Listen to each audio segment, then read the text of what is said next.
Okay.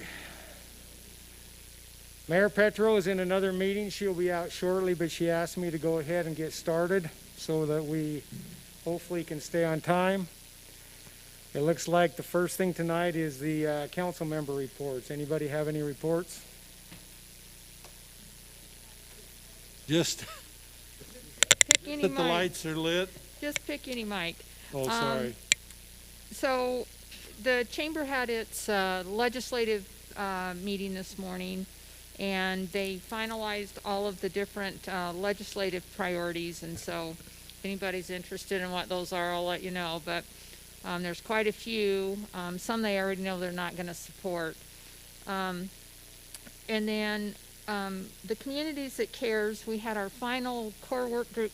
Sorry, this isn't going to work. Core work group meeting yesterday, and we will be moving into forming the two cores, one at Layton High and one at Northridge High. And we have both principals on board with us, and we're going to start putting the community boards together in January and getting them trained and everything. So it's moving forward really good. We've got a lot of support from community members for this program. Okay, now Councilman Thomas. Sorry. The lights are lit out in the park. Go see them. 6 to 11. Is that right, Dave? Or dusk to 11. Yeah, and you can see them during the day too. They're a lot wider then. They're not as sparkly, but you can still see them. Clint? Okay, I don't have anything either. So next thing is councilman training. Gary. We'll make a motion, we take a break. It's called saunter. You saunter, isn't that right? Isn't that what they call it up at the legislature? Oh, is it a saunter? Whenever they get bored with your testimony, they say, I move that we saunter. So whatever Okay, that I means. move we saunter then. Okay, so thanks, Chad, for bringing that up. Bring up the next page just for a sec. A little down. Yeah, so this is a map, and you notice the map. If you've ever, I was going to have you go onto your cell phone and pull up just the map, the Google map, and then put in where you want to go. And it always gives you 3 or 4 choices, but the darkest line is the best choice, right? It's always the shortest time. Take a look at this one. If you've never been to Hell's Canyon, you know that it's exactly that to get there on the 4 hour 15-minute route. It's a long ways. Right behind that tree is just, it looks like a little piece of road that accounts for an hour's drive. And every time you bring a direction or request a direction on your Google phone, you're going to get options. And the best option is the dark blue option. And so what we want to talk about tonight a little bit is just the dark blue option. The dark blue option is always, in my opinion, as an attorney, and the best thing I could advise you is stick to your ordinances. Stick to the processes that have been outlined for you. They've been outlined for a purpose. The reason they're outlined for a purpose is because if you don't follow them, you get into all kinds of trouble. Everything from just a massively ugly hearing all the way to a massively ugly lawsuit. And so stick to your ordinance. That's your safety zone. That's your blue line. That's your direct line to just focus on those and focus on the processes that state law has outlined for you. And that's what we're trying to educate you a little bit on. Tonight I want to talk about the general plan. It used to be called master plans. Dave says to say something at least halfway entertainment, halfway through. But I thought your comment earlier was entertaining about the guy with the shirt. I thought that was good. Or mine. Sure. Earlier. Yeah. Are you going to tell them? Yeah, you go ahead and tell them. No, I think you should. You're the lawyer. I don't remember that one. It's a blue line that points to you. And you're supposed to. That's it. Now, lawyer's the... Years ago, we went to the League of Cities soiree, whatever you want to call it, and they had a guest speaker. And he got up and he says, "Hey, I'm nobody. I haven't done anything great in my life." He says, "But I invented this mantra." Mantra? Mantra. And people seem to like it. And he says, and they want me to speak places because of it. And he says, so here it is. And the mantra was, shut up, quit your whining and get on with life. And he says, and I've got shirts I'll sell to you after. He says, because everybody here knows somebody that they could give that to. But I want you to know one thing. When you put the shirt on, it's upside down. So he says, because most of you out here are the ones that deserve this shirt. So anyway. I thought Okay, that that was was it. That was good. Okay. It's over, too. And mine was Dave Church's greatest expression, and that was, there is one nut on every council. If you don't know who that is, it's you. So I'll contemplate deep thoughts for the evening.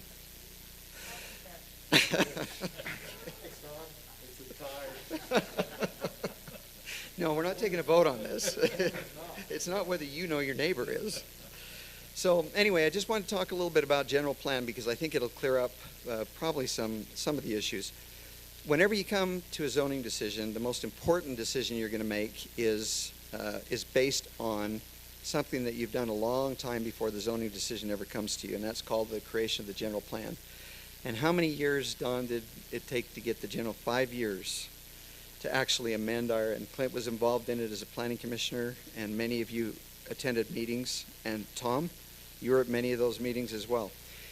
You put a lot of work into that general plan, and the general plan has several aspects that are all defined by state code and says you have to have these provisions in there on transportation, on parks, on densities, on housing, that type of thing. There's a housing element that you have to have in there. So you've spent a lot of time putting that plan together. That's your blue line, and the blue line is the safety line. The map, the general plan consists of two things. These are just the high points of what the general plan includes, but it consists of both a text piece, which tells you the types of uses that you can have in that zone, gives you some ideas as to how you might allocate those uses, those types of things. But it also contains a map, and that map and the text are both adopted by ordinance, so they carry the weight of an ordinance. In the state of Utah, general plans are not mandatory. In other words, you don't have to follow your general plan. However, that's not to say that there's not a consequence for not following your general plan. The general plan is a perfect rational basis for your zoning decisions. If you were to say nothing else at the end of your zoning decision except because it is consistent with my general plan, that's enough to sustain your decision in a court of law. And if you vote against your general plan, that's when you get into problems. Because voting against your general plan usually constitutes, in other words, putting into place a zone that is contrary to your general plan, usually means that you're spot zoning. And spot zoning means that you're usually making a decision. Clint has listened to the presentation on implicit bias. You're usually making a decision based on emotion rather than on actual analysis, or actually analyzing decision. And there's a big difference. There's a big difference between making a zoning decision based on emotion, but zoning decision based on the analysis of your general plan. And so zoning without or against your general plan, just remember that whenever you're zoning against the general plan, you should immediately think to yourself, this is a spot zone unless I change the general plan, unless there's a motion and an ordinance to change the general plan. And then there are only two reasons basically for changing your general plan, other than going through the process that you went through to do it citywide, to change your plan citywide. And that is, when you're actually changing the general plan, you ought to ask yourself two questions. First question is whether or not there was a mistake in the general plan that you put together. Because sometimes when you do a citywide plan, you don't do it quickly, but you do it and you missed something. And if there's a definite mistake, oh my heavens, there's a low density residential right in the middle of all this commercial. How did that get there? Why do we do that? And the second reason is because the surrounding area has changed over time to such a degree that it demands that this property be zoned something else or be master planned for something else. Two reasons for changing your general plan. Any zone change that comes to you that is inconsistent with your general plan will also come with an amendment to the general plan. It may come on the same night. It may come on a separate occasion. But the neat thing about that is your very first decision is whether or not this property should be changed. The general plan on this property should be changed. You can set everything else aside. You can set what the developer is doing aside. You can set everything else aside, and you just can isolate yourself to a very, very 36,000-foot level decision, and that is when you've got a request for a general plan change, because you know there's an upcoming zone change, the first decision you make is whether or not that general plan needs to be changed at that location. And if the answer is no, the Blue Road, you've got a decision on the zoning when it comes in, because you don't want to zone contrary to your general plan. If you do, you're in trouble. Generally, you're gonna be in trouble. And so, I think that's all probably I wanted to present to you tonight on the general plan. But are there any questions on that, on the general plan and how that works? It is your map. It is your most direct route. And if you're ever voting on anything that is against the general plan, you're probably outside of the parameters of what's legal. So, questions? Now, just so you know, okay, I'm not going to deal with the issue of the last zoning decision, but the way that the planning department will work is if they get a negative vote in the planning commission, okay, state law only requires that you have one hearing, and they require that the planning commission make a recommendation to the council. Typically, staff will not bring a master plan, especially where the master plan needs to be changed and the zoning needs to be changed. If the planning commission has said no on it, they're not going to bring those two things to you. And so last week you didn't see two ordinances. You didn't see a master plan change ordinance and you didn't see a zone change ordinance, did you? All you saw was a discussion on the planning commission's negative recommendation. If you had said, if you would say that night, we agree with the planning commission, the situation's over. We agree with their recommendation.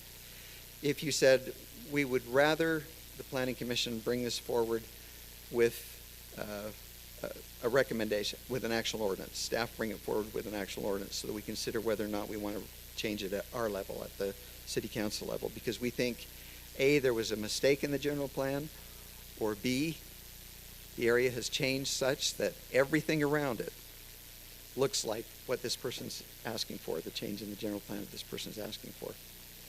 So that's the way that the process works in Layton.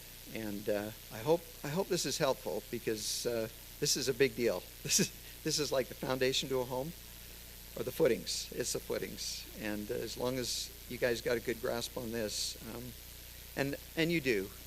Most of you have been to planning commission meetings. Some of you have been to multiple years of planning commission meetings. But you know how important the master plan is and following your master plan is. And you only get into trouble when you fall outside of that circle. So, any other questions that you've got regarding the general plan? Okay, no? Okay. Thank you very much. Appreciate it. I wasn't as entertaining as I promised David this evening. Thank you, Gary. Looks like next up we have Dave Price, I think, with the amphitheater.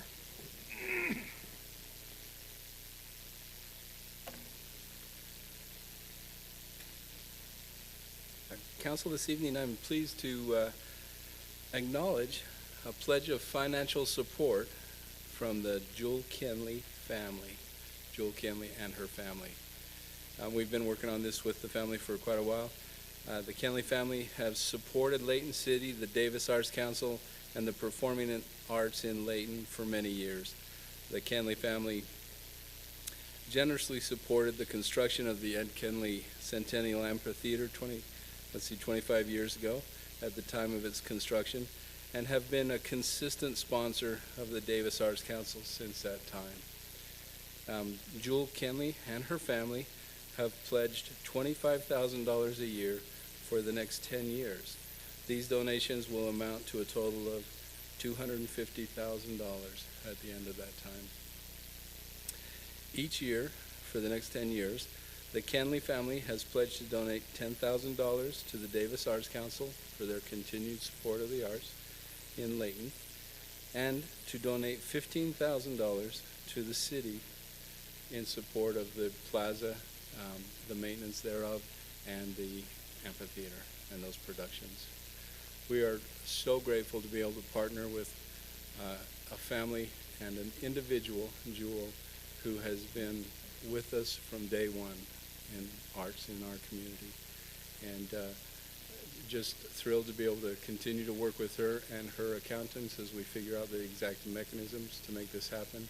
But she is prepared to make that first donation this month, and we'll move forward from then. The city is, as a demonstration of our gratitude, we've put together, some things that will help her and her family understand our appreciation. So just wanted to update you on that and let you know where we are. Any questions? Yeah, I would just like you to kind of explain what the naming will be over there and that kind of stuff, if you can. The things that we're looking at right now, the Davis Arts Council has committed quite a few items that they're willing to help recognize the family for, and so items that are published on their programs and at their concerts will mention the Kenley family's generous support. We will not mention the dollar amounts of those things, but we'll just have an acknowledgement of their support. We also will put the Kenley family, Ed and Jewel, as major sponsors on the signage that has been started out there right now, along with Layton City, the Ramp Commission, and Davis County as the major sponsors of that plaza. And then we are interested in calling the plaza the Ed Kenley Plaza and having some signage on the plaza itself, on the roof line of the plaza, to match the signage that's at the Heritage Museum entrance, as well as the entrance to the amphitheater.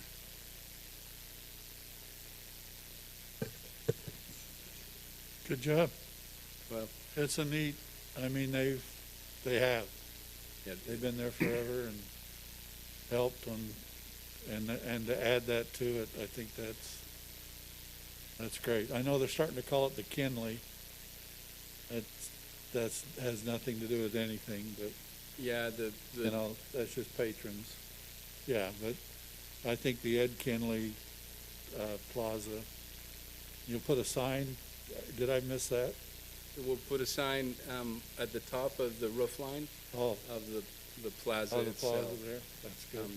It will be hung similar to the gate structures, if you go out there and see those right now. But it's just such a wonderful match, and to have the family step up and make such a generous offer, we were thrilled to be able to work with them. And such a, from Jewel down through the family, great people. So Dave, in the past, we also talked about other minor sponsors. Have you had any progress in that or not? Or We have not. We came to a point this spring where we felt that just with COVID and everything that's going on with the business climate, we felt uncomfortable making those requests of businesses and things like that. And so we really concentrated on this major donation.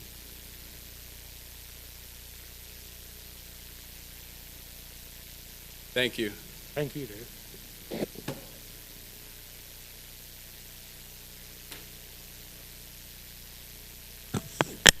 Okay, I guess next up is Chad Wilkins. He's going to talk about the Layton Municipal Code.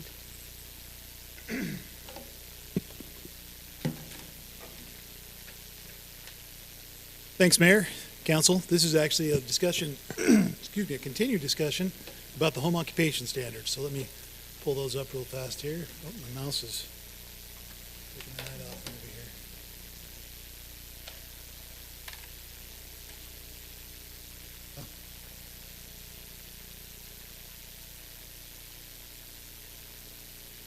I'm going to try to keep my comments pretty brief tonight because we've already talked about this during a previous work session. But since the last time we spoke to the council about this, we have taken it back to the Planning Commission for their final recommendation. They had asked us to make some changes, so they had actually continued it from the original hearing one meeting. They met on Tuesday last week on the 24th. Came up with a couple of additional changes that they're actually reflected in your packet. They were changes they'd asked for before. We talked through those a little bit, but just to go through this really briefly, and hopefully this mouse is going to, I think we're going to be okay. Let me just get the slideshow started so it's a little bit bigger. We're just on that cusp of being a little bit too far away for this mouse to work well, but we'll give it a shot. I'm going to go through those slides real quick. We'll cover that in council meeting.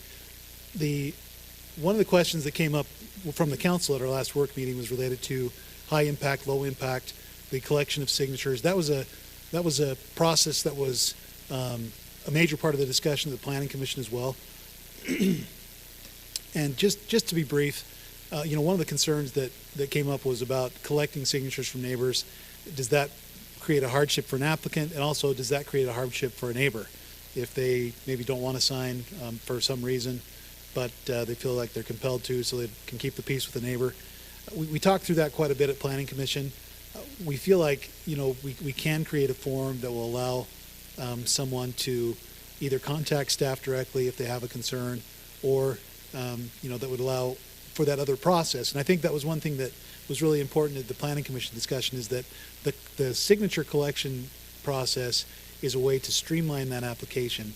But, if a neighbor doesn't want to sign, that their neighbor can still come in and request that conditional use permit and go through the Planning Commission, still have that exact same process that they could have had anyway, and get that approved. And as you remember, conditional use means it's an allowed use. So you'd really be looking at conditions that would be added, not necessarily saying no, but saying these are the things that limits to hours, visitors, requiring, extra off-street parking, those kind of things would be the potential conditions to ameliorate any of those or mitigate any of those potential impacts from the use. So the end of that, I guess the resolution of that discussion at the Planning Commission was that we'll make sure that we put our pencils, to the paper and get a good form that allows people. One idea was that that it's a piece of paper that the applicant gives to the neighbor and then they send it in to us, rather than having to come in with a signature sheet with all the signatures on. We're toying with that a little bit, trying to figure out what the best way to do that. But that was the way that we settled that during the Planning Commission discussion, is that staff will come up with a good process that will allow for fair participation by everybody. When I say we're going to come up with it, what that means is you've got the process in your packet. This is just coming up with a form that implements that process.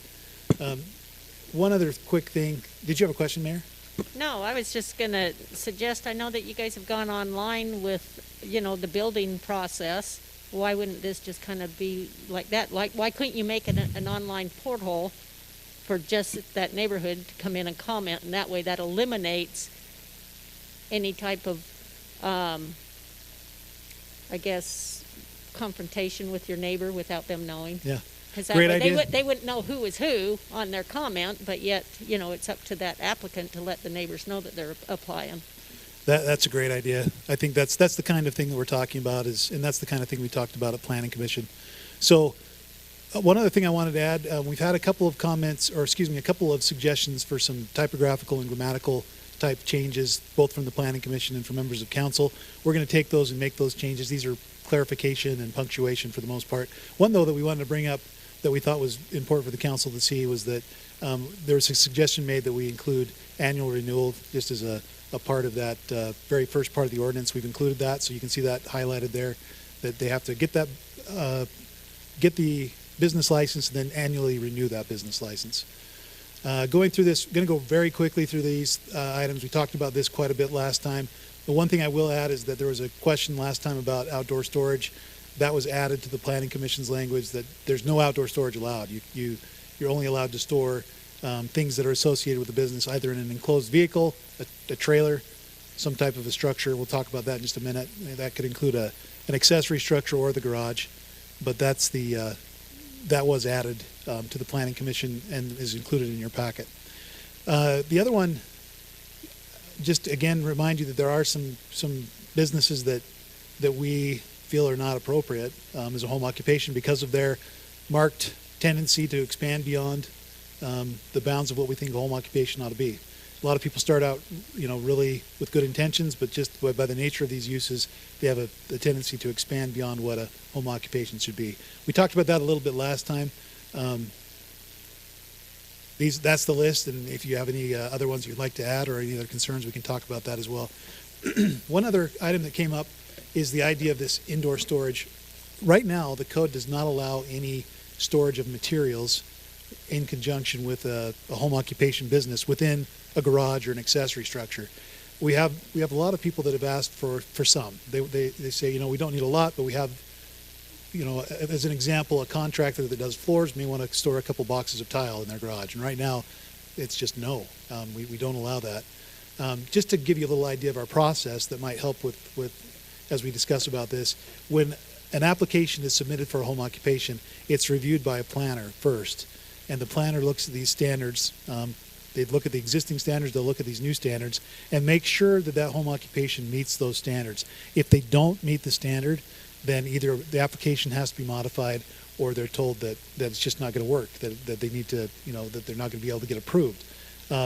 So with that being said, we did feel that there was an opportunity, though, to have some minimal storage within an accessory structure and within the garage, particularly where you have large garages where you may have a third-car garage that already exceeds our minimum parking standard. The one key to that is that the language specifically says that you cannot replace the required parking area, the required covered parking area, with this storage. So Tim put together a couple illustrations that show what that looks like on our typical minimum 2-car garage standard, 20 by 20. You can see that space shown. That you could potentially have some area around the perimeter. He shows up to 150 square feet. Obviously, you don't have to go to 150 square feet, but that would be the maximum that you could do in that scenario. And then another one with a 3-car garage scenario, 15 by 10 is essentially what 150 square feet works out to be. That's not quite a full space. It's our full space would be 10 by 20 approximately. So you've got a little extra room there. And that's the intent of it, and a lot of the changes that we've recommended is really intending to provide some additional flexibility for these businesses, but do it within what we feel is a reasonable amount without taking up too much of that space. So that gives you a couple of different examples. They could also, with the new proposal, use up to 300 square feet of an accessory structure, and that's up to. They're still going to be subject to all the limits on the size of accessory structures that need permits and all those types of things. So that's something that came up at the Planning Commission. It was expressed by some of our council members. So that's just kind of the way we looked at that. I think that's about it. That we talked about all these other issues at the last meeting. I don't want to necessarily recover the ground that we covered last time, but I'm happy to answer any questions that you may have had as you've read through the ordinance. Council, do you have any questions here or concerns? Chad, after reading this again, the only question I have is on the number of vehicles that they can have, number 7 on page 7. Okay. So the no more than 2 vehicles at, one weight, and another vehicle at one weight, and another vehicle or trailer at another weight. Can they have all of those? No, it's an either or, so you could have. Because it says and. Let me grab that language real quick.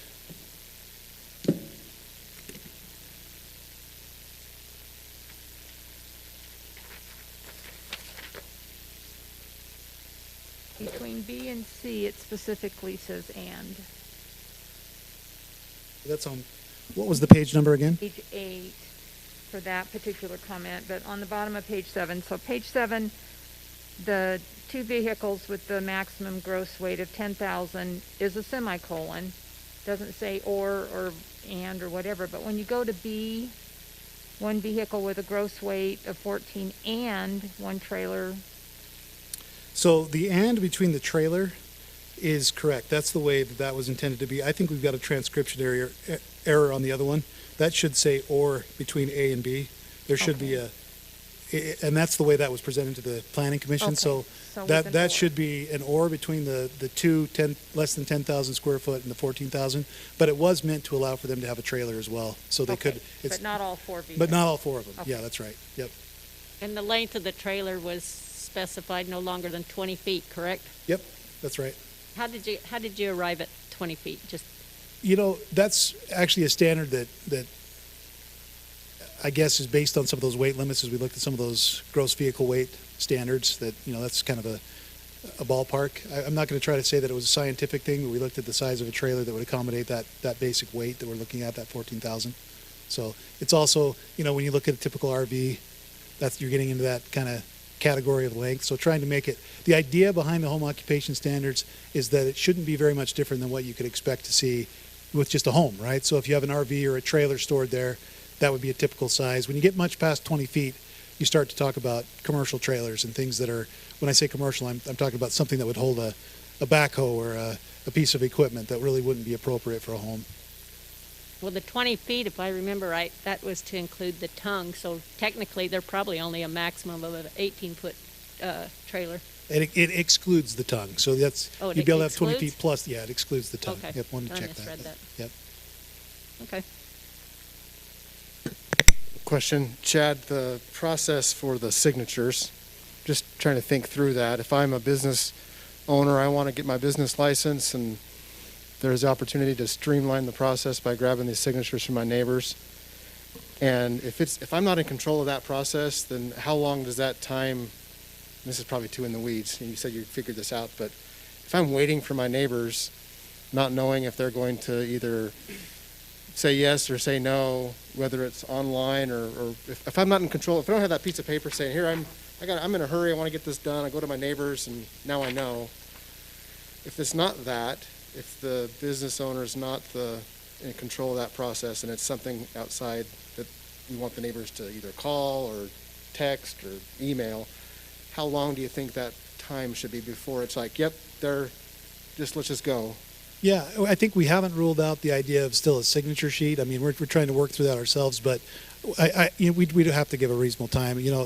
Probably between 5 and 10 days or something like that, which would be about the time you'd have to wait for a conditional use permit hearing anyway. So, as far as getting that organized and getting on an agenda. So I don't know the answer to that question, but I think we'd have to come up with a time that they'd have some type of time to respond. That's not to say, again, I don't know that we've ruled out that just having a signature sheet. I think not everyone on the Planning Commission shared that same concern, and I think that for the most part, maybe this will help as well. Most of our home occupation applications are low impact, by far and away. I mean, we do have contractors, we do have other folks that would classify as a high impact, but most of them that I see, and I sign off on all these, they're folks that are consultants that have nobody come to their home. They may have off-site employees, but no employees that come on site. They're people that are one operator type situations where they're catering or they're providing consulting services off-site. They just have a home office. That's the vast majority of what we see. So most of these are going to be in that low impact and not going to require this process at all. And the idea, again, is not, if someone knows that they've got a neighbor that is not going to give them a signature, they can just come directly to us and say, hey, let's skip the middleman. I just want to go directly to the Planning Commission on this. And then those folks would have a chance to go through that public process and submit any kind of comments. And again, most of the time, my experience with this, having been in a community with a similar process, was that most of the time it's not difficult to get the signatures. The neighbors are able to go and talk to their neighbors about it. It's a person that says, I'm going to have a couple clients coming to the house, a barber or a beauty shop, and it's generally sometime, well, the two examples that I can think of where we couldn't get the signatures was somebody that was a bad actor that needed to have a public hearing, you need to have some specific conditions to say you can't do those things anymore. And the neighbors were upset because they weren't being a good neighbor. So you just mentioned something that if a neighbor, they'd have an opportunity to say something in a Planning Commission meeting, how would they know? Out in the community, we put up the boards and... Yeah, same notices for a conditional use permit. We're talking about doing that in neighborhoods, putting up a board and saying... It'd be the same notice process for a conditional use permit, yep. So we'd give the notice, it's a posting right now, so... So on the one that talks about, well, most of the ordinance talks about per client and you don't have overlap of clients and stuff like that. But when we're talking the home instruction, specifically swimming lessons or dance lessons, that's multiple people. That's high impact. Will that automatically trigger a conditional use? Or how do you limit or identify the number of students? Because that's not specified anywhere in this ordinance. Yeah, that's one of those cases where it is a high impact, and it would be either something that we'd look at administratively if they can get the signatures of their neighbors, or would go to the Planning Commission. In either case, those conditions on a high impact could apply, where we could limit the hours of operation, the number of clients on site at a certain time. Pools in particular are one of those uses that, people tend to show up all at once and then go away all at once, and you have quite a few cars that come at one time. Sometimes parents will even wait for their child as they're having their swim lesson. So that's one that's, it's going to require some review, some reasonable conditions of approval to make sure that they've accounted for parking and accounted for those visitors. And that's one of those that's a good example of a high impact. It's going to have an impact on the neighborhood. We recognize that. So we want to make sure there's a process to review those impacts and add some conditions as needed. Well, if it's reviewed internally, is there some guidelines as to number of students per square feet or number of students per the size of the swimming pool? Or is this arbitrary? You decide, and then 2 years down the road, you're gone and somebody else takes your job and they decide it can be not as many or more students? Or does it force a conditional use to identify or limit the numbers of students? It's still a conditional use. It just changes the land use authority. So it's Okay. either the director or designee acting as that conditional use land use authority, or the planning commission, but there's still that same ability to apply conditions. And, certainly in that case, we're going to be looking at just the same things you mentioned. We're going to make sure that they have enough parking. It's not, for us, we take that very seriously, and there's oftentimes we've had to tell people the number of clients you're proposing per day is too many. Okay. And it's going to have an impact. What we're looking at, again, is trying to keep it so it's not that much different than just a typical home, right, on the frequency of visitors. And so there is a little bit of discretion, I think, needed, because some people have a different business model than others. Our planning commission actually brought up that there are people that they know of that do most of their business on a Saturday with very little during the week. So saying, a certain number per day may not work for those folks. It may be better to do a limit per week. So I think having some of that flexibility will help in those situations where it's not what I guess what I'm trying to say is not all of those situations are the same, and people's business models are a little bit different. And if they do have someone that teaches all their piano lessons on a Saturday, having a per day rate may not be as good as having a per week rate cap, if that makes sense. And some of those things that they do may be quicker. Barber may have, if you have a person cutting hair that predominantly cuts young children's hair, or someone that's fairly quick as opposed to, sitting down for an hour per appointment, then that's going to change things as well. So those are the kinds of things the Planning Commission brought up as well, is how do you come to that number of clients? And I think that really has to do with having a little bit of discretion in there, but also recognizing that we have to have some appropriate limits on the number of clients and vehicles. Yeah, because I don't have a problem, or I don't think we can limit the number of, per day or per week or whatever. But I'm concerned about at that time. Can swimming lessons only have 8 students? Can the dance studio only have 8 students? Because those are not your single use. You don't have one client at a time for that. Yeah. You might, for musical instruction or voice lessons or something, have one student, but when you're starting to talk dance and swimming, you're going to have a handful or more. So our hope would be that they would talk to their neighbors about what they want to do. They would, if they can work that out, they get that signature process. If not, it goes to a planning commission decision, and we're going to look at things like, a good example of this is on a cul-de-sac. That's going to be different than on a through street where you have lots of on-street parking available. So we're going to have to look at those things, and we will. We have that process already in place where we scrutinize these pretty hard, and I can tell you the applicants would tell you that we scrutinize these, and we have some experience with that also with our current ordinance limiting to 0 non-resident employees. We've had to tell people no, and that's one of the reasons why we brought this forward, is to change that. So, any other questions? I thought I saw your hand, Dave. Did you raise it? Right here. Okay, good. Okay. Just a technicality maybe, Chad. Yeah.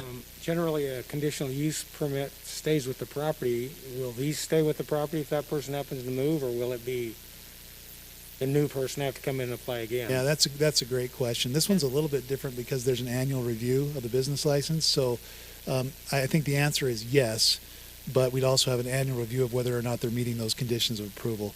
And if they discontinue the use for more than a year, then it goes away anyway. So, yep. Okay. Ready to move on? Thank you. Okay, thank you, Chad. We appreciate that. Okay, Mr. Cole, I guess Steve Jackson's going to take the drinking water discussion here. Sorry.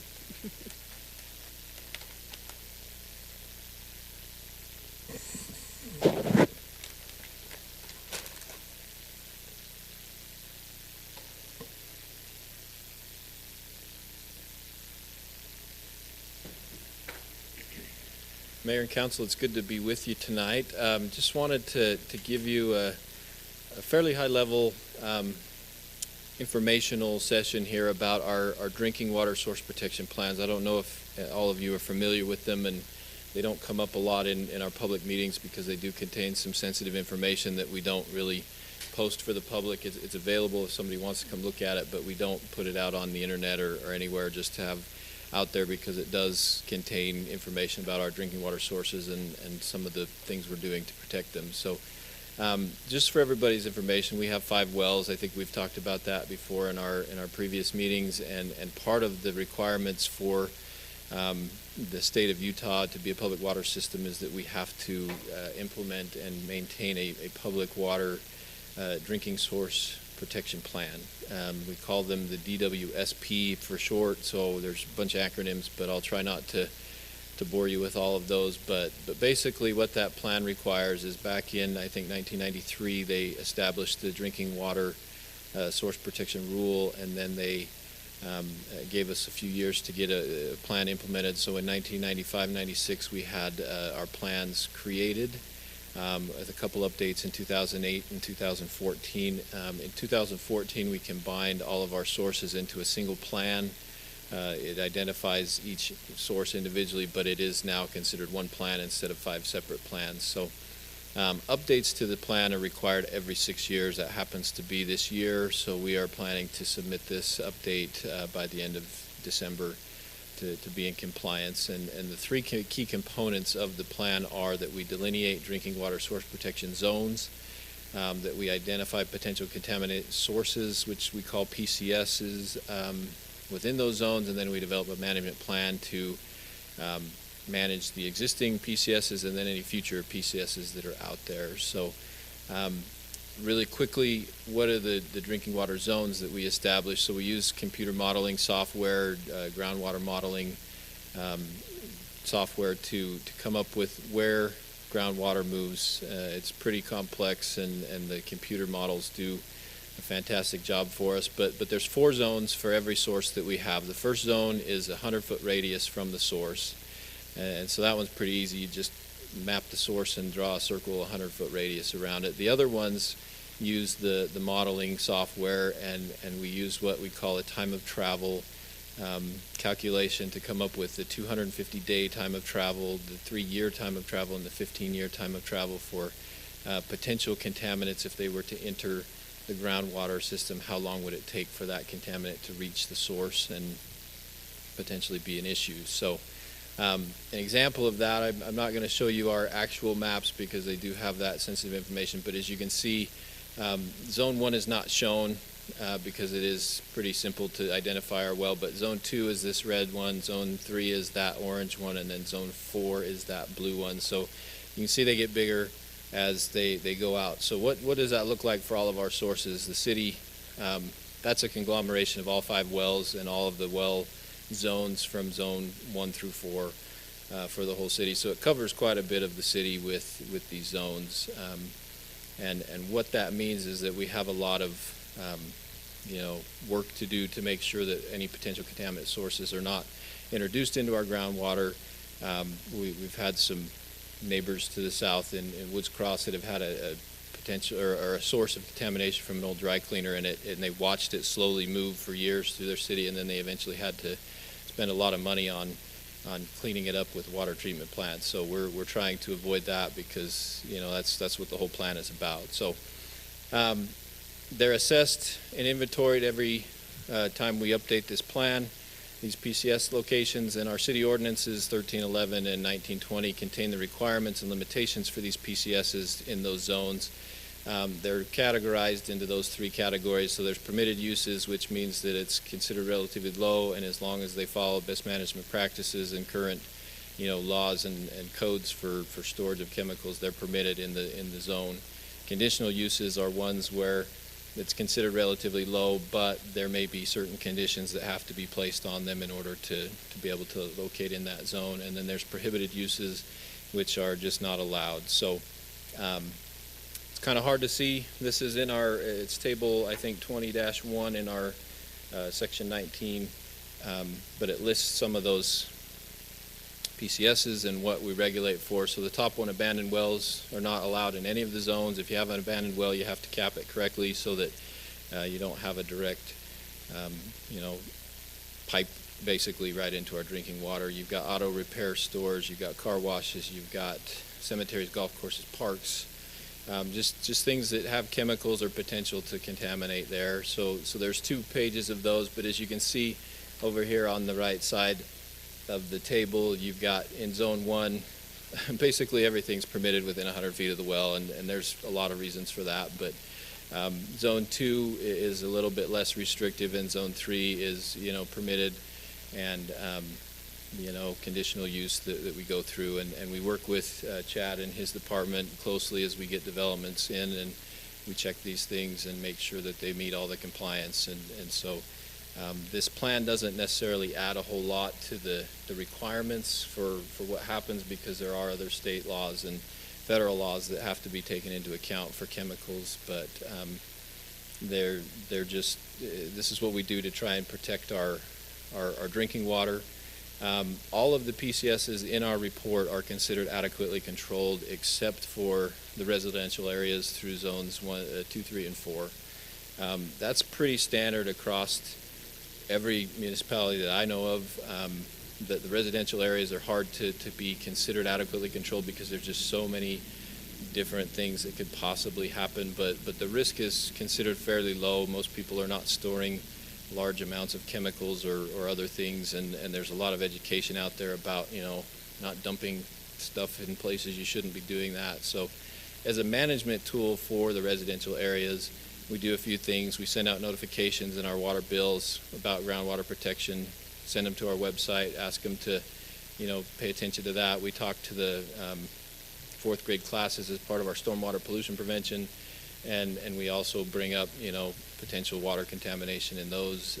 We put information on our annual water quality report, and then we also provide fact sheets for people on how to use and store fertilizer, pesticides, household hazardous wastes, things like that. And then every 2 years we conduct a internal review of all of the PCSs that are inventoried.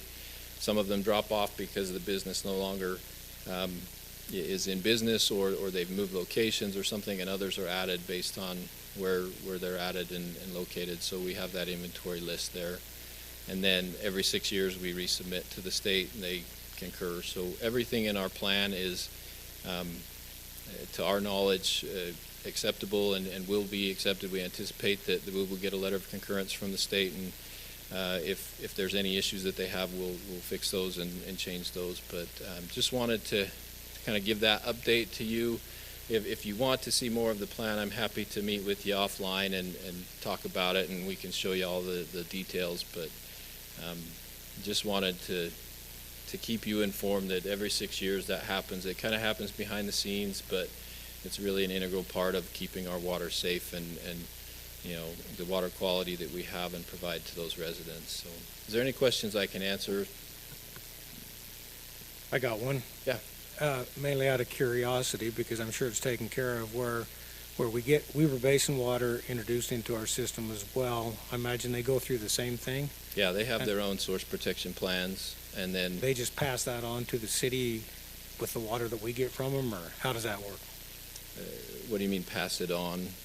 Well, technically, I could say the water in Layton City has some of that water coming as well. So they're just certifying that their water's clean when it comes here, or how Oh, does yeah, that work? they have the same regulations and requirements for testing and sampling that we do. And then when we issue our water quality report every year, we actually can combine our data with their data to show what those numbers are. The overall system then? Yeah, and then they have these same drinking water source protection plans in place, and we coordinate with them so that we know where their zones are, and then if there's any development that occurs, we reach out to them in those areas, and we require the developments to meet those same drinking water protection zones requirements. Any other questions? Just the general ones. I know that I remember, I think it was maybe a year or so ago, I think Sandy City had a water contamination problem. I remember I just pulled up the thing, Department of Environmental Quality, I guess, had a year-long investigation about something about a safety features weren't properly functioning, and I was just curious, has there been any follow-up with what our infrastructure looks like to assure that we don't have something similar happen in Layton? I think I actually talked to Terry about this at one time, and he said, oh yeah, we're good to go. I just was curious, 'cause since it's on the topic, if there was any remedy or any follow-up after that happened to Sandy City, so we don't have something like that happen here. Yeah, it was a fluoride overdose basically into the system that occurred there. Yeah, we immediately when that occurred, we double checked our systems. We do have some fail safes built into our systems that are pretty robust so that it can't do what it did in Sandy. And then also the health department came out and checked those. And then recently we just went through a sanitary survey with the health department and the state Division of Drinking Water and have confirmed that all of our facilities are up to standard and that they don't pose any kind of risk that way. So Great. Thanks. Well, and Thanks, Steve, don't you guys do your own water testing quite often as well? Yeah, From what I we understand. do I mean, all you're- of our own. Well, we send samples to labs for Right. testing and things, and so we do bacteriological samples every single month, and then we also do chemical samplings and other requirements from the state and the EPA for different contaminants that might be in the water regularly, and we do pretty well. Any other questions? Hey. Okay, thank you. Are you going to do the next one as well? I'm going water to start rates the or next is- one and then invite Tracy up, and we'll Okay. kind of tag team this one if that's okay. Yep, that works.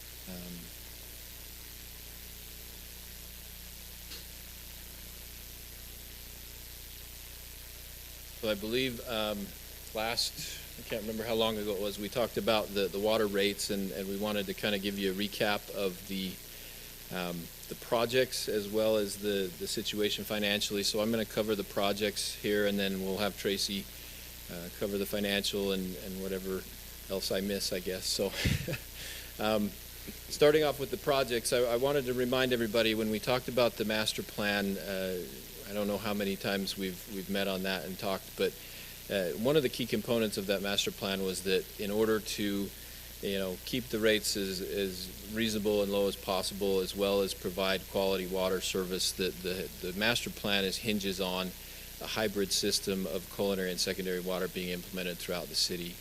And part of that is optimizing our sources of water from Weber Basin, our wells, and also the surface water we get for the secondary water that is available to the residents. So if you recall, probably don't, but in our master plan there's this chart, and in the chart basically here's the list of capital projects and what we think we would be expending every year, and I just want to point out that the red boxes are culinary water capital projects, and the kind of brownish project boxes are secondary water projects. And so you can see up until 2018, 2019, 2020, they're very heavy on the capital projects for culinary water, and then in 2021 you start seeing more secondary, and then it kind of flips in 22, 23, where we got some pretty heavy expenditures on the secondary side. So with that, I want to go into what projects we have done so far off of the list, and then also kind of projects we might see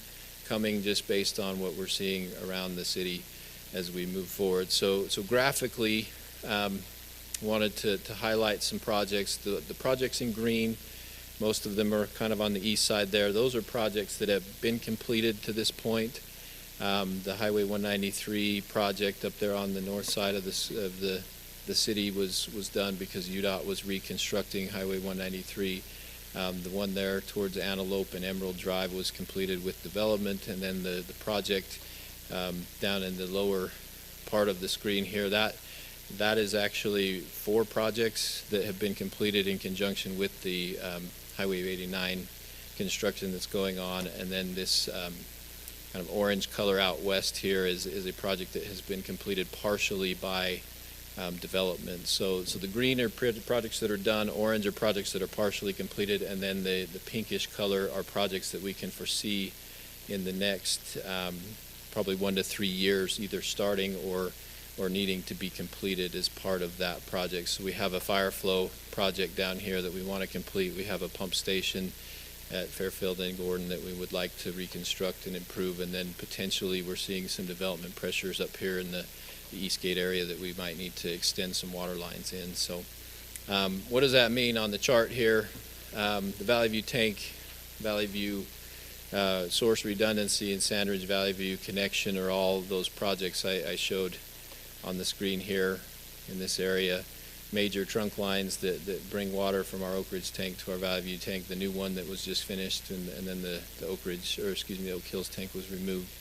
The 193 project is here as number C7, and then the 2200 West is identified there at C4.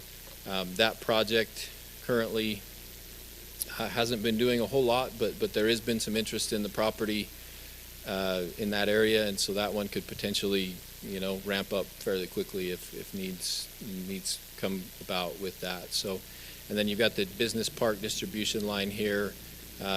Depending on development pressures, we could see that one possibly move forward, and then we would like to this fire flow project down here is one. It's not a huge project, but it is one that we want to get taken care of, and it's in the CIP. So, Is that business park one the one on the west side? that business park one is this one up here on the north end by the East Gate. Yeah. Okay. So I will talk to you a little bit about the one on the west side as well, but the west side project is not as big, so it doesn't end up in this map. The Valley View tank project was obviously completed. The Valley View Snow Creek pump station was completed recently.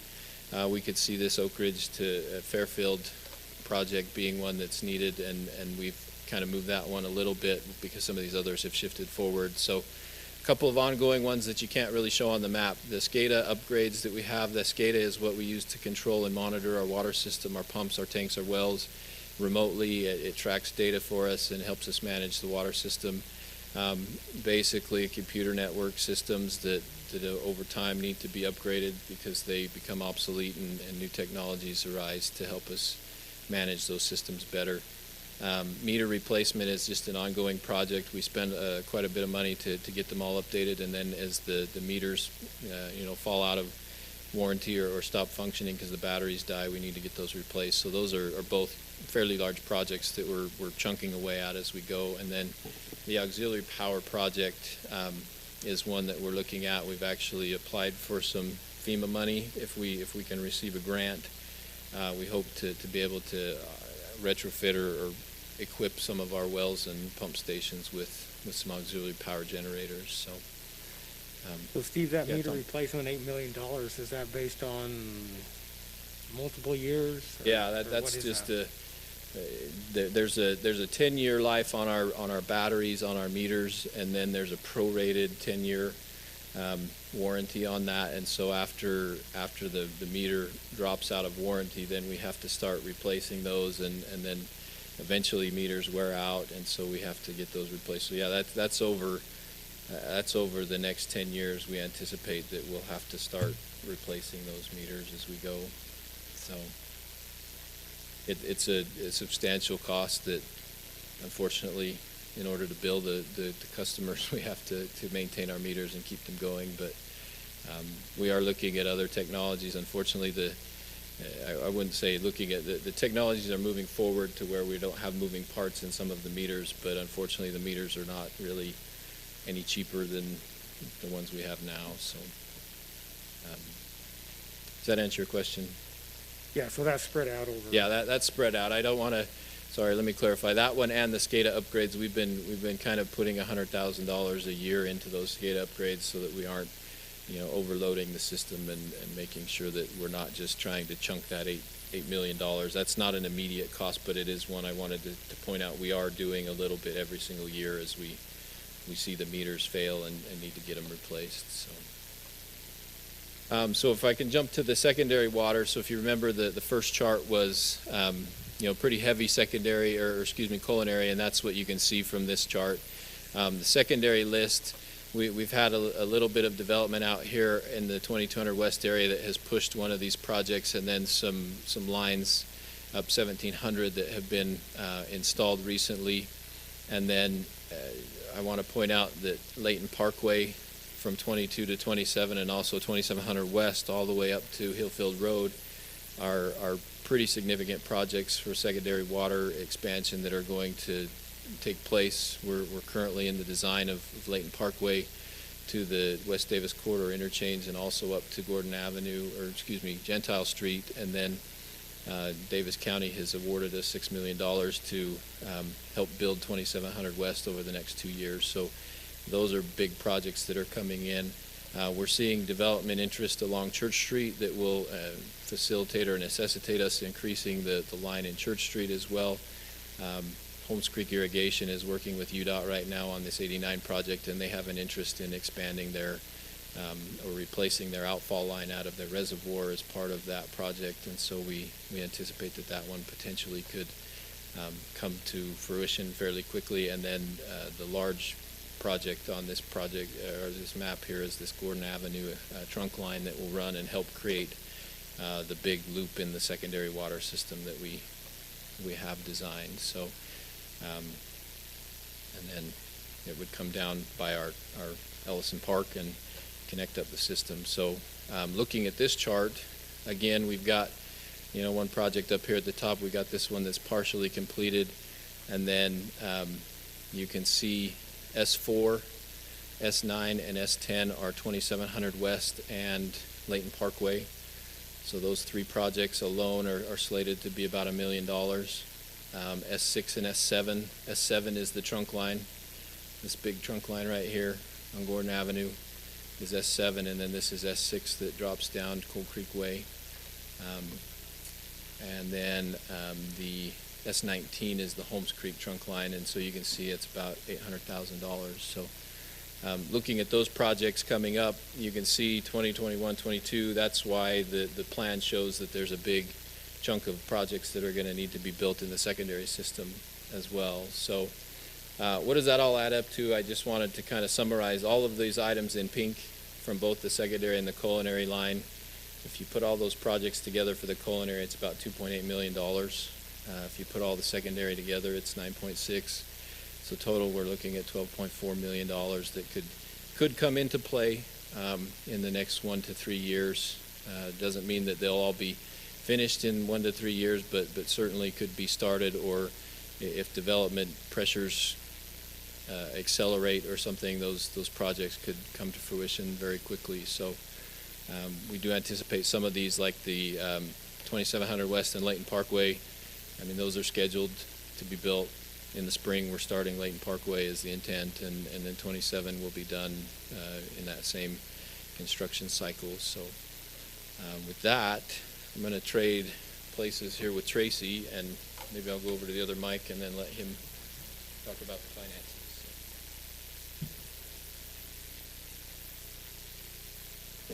Thanks, Steve. Mayor, members of the council. So all of that about projects is a good time, and it's good that one of you requested that we report on the projects and how they sit on the master plan, because it's very important when we consider do we need this additional increase that we're talking about, and how did we fare in this second year of rate increases and so forth. I think one thing I might add to what Steve said that he mentioned to me and Alex as we met together and discussed all of this was that these projects seem to be moving along according to the master plan. So, the projects are being completed, things are being done, progress is moving ahead. And so according to the way the master plan was programmed, those projects are in line. It might switch one here or there, one for another, but all in all, moving ahead. So keep that in mind as we talk about some numbers. One thing that I wanted to look at first a little bit before we talk too much about the actual finances, and because it plays into it, is water consumption. You'll remember that as we established the new rates, conservation was a big deal. Tiers, we set tiers up, which we never had before. Pretty much you could, you're charged $1.14 per thousand, however many thousand you want to use. And there was no real control on that. Well, the state came in, said, yeah, we don't like that idea, we put the tiers in. So you're all very familiar with that. Well, this chart is is August of 2019 compared to August of 2020. And it's residential water, we call it Water 1, which is people who do not have access to secondary. So that's the primary people that we're concerned about when we talk about culinary water. And you can see that, you know, up here, if we said somebody that used over 250,000 gallons, you know, we had 3, we still have 3. We had somebody in 2019 that used over 400,000. They luckily went away. I don't know where they went. Hopefully they're still here, but their water usage went down. You know, as we get down here, we can see that we had about 285,000 accounts that decreased their consumption. 285 accounts, sorry, not 285,000. 285 accounts that decreased their consumption. And it's pretty good levels. You know, people that were between 100 and 150,000, you know, we dropped 114 accounts out of that level. So where did they go? Well, a lot of them ended up, you know, they could have just shifted from one down to the next, but we did get a big increase in the 20 to 30,000, 20 to 40,000 gallon range. One point that I'll explain a little later, we had this group that 0 to 10 is the base, so you didn't use any excess water, and that category actually decreased, which we don't like to see. So they probably popped up into this other area as well, and we think we have a pretty good explanation for that. But thought I'd show you those numbers. Obviously, I'll shoot these slides out to you after the presentation. If you have any questions, you can look at them. But I thought that was good information to see that those tiers are working the way the state intended, and also the way as a city we intended. You know, we want people to be careful with the water. It's a valuable resource. Steve just went through a whole presentation on, you know, drinking water safety and how important that is, so we want to do that. This next chart just breaks up what I just showed you into the billable tiers. And so anything over 80,000, we had 831 accounts, now we have 483. You know, that's a 42% drop in people that were above 80,000 gallons. That's fantastic. This tier didn't change much, and it may be that some of the ones that were over 80 just dropped in here and then others dropped out. The tier of 26 to 45 gained quite a bit, and so did the one below that. And then, like we saw in the other slide, the base, you know, lost some people. They went up into those other tiers. So, you know, why do we think some of this happened, where these tiers gained more, this one lost some? Well, 2020 is labeled as the 16th driest year in history. You know, so the water season, not necessarily the year's not over, right? And 2019 was the 10th wettest year. And so you can see that between 2019, this again is residential with no secondary, we had 1,788,000 gallons that we billed, and in 2020 we had almost 2.2 billion, a change of 392 million gallons of water. 22%. You know, you might say, oh, 392 million gallons of water, is that a lot? I mean, it sounds like a lot, but is it compared to the total? Well, 22%. That's big increase in consumption. And we're attributing most of that, you know, we've put the tiers in, and that should be pushing it down, and we could see from those consumption slides that it is pushing consumption down. Lots and lots of people dropped out, 40-something% dropped out of that top tier into some other tier. But this, you know, you can't really control Mother Nature. And so when you go from the wettest year to one of the driest, from one of the wettest to one of the driest years, and you consume this kind of water, then, you know, that causes a problem as far as consumption goes. Trying to think if I wanted to show you or talk about anything else on that slide with you. But, no, I think that's good. So we take a look at all of that, and we say, where are we financially? The model originally put out by Zions in the rate study showed that this revenue line here would go up. We had a 35% increase, we had a 20% increase, and there's a 10% increase proposed to get us to this point right here. We need to be able to cover capital, we need to cover operations, maintenance, employees, keeping a good, solid, a very good, exceptional system. I mean, in my mind, if I'm living in any city, the thing I want that I'm most concerned about is I need to be able to drink water, right? I mean, that's pretty important. So the model also pointed out here the base rates. You know, we started out at $12.85 back in 2018. We bumped the base rate. This is on most residences have under a 3/4 inch meter, and so they fall into this category. It went to $17.35. Right now it's at $20.80, and with the 10% increase, it would go to $22.90. You've seen this slide before. And this is on the excess consumption down here in this end without secondary water. You know, it went from 114 to 154. It's right now at 185 per 1,000 gallons, and it would go up to 203 per 1,000 gallons of excess consumption. So those are just in there to remind you what the projection, what the model said we should do. And as Steve and I talked about it, he reminded me, he said, you know, this is great, but remember, when you and I first reviewed this study from Zions Bank, they had proposed much higher rates than this. This 396 that's down here in the over 80,000, one, it was over 60,000, anything over 60, and it was $5. And so kind of keep that in the back of your mind as we talk about rates. The original study had proposed much higher than what was adopted. So where did we end up at between November 2019 and October 2020, just a month ago? Well, the study, based on that chart I showed you a couple back, Zions Bank rate study, projected that we should generate $10.7 million in this water year, more or less. And over that period of time, we've billed $11,521,811. So that's a difference, $806,000, 7.52% ahead of where the model said we should be. So we looked at that, and before I had all this stuff about, you know, driest year, wettest year, all that kind of thing, Alex and Steve and I were together talking about this. We're like, well, what would have caused this? Because what should have happened to this 7.52% figure, in the 10.7 million, the 20% increase is already figured in. And so you shouldn't be jumping up that much. So we're thinking when we change the tiers from 60,000 at the top to 80,000, we were trying to squish this number a little bit and get it closer. Not to even, that wasn't ever our intent, but not growing, right? Last year the number there was 5.8%, now it's 7.5%.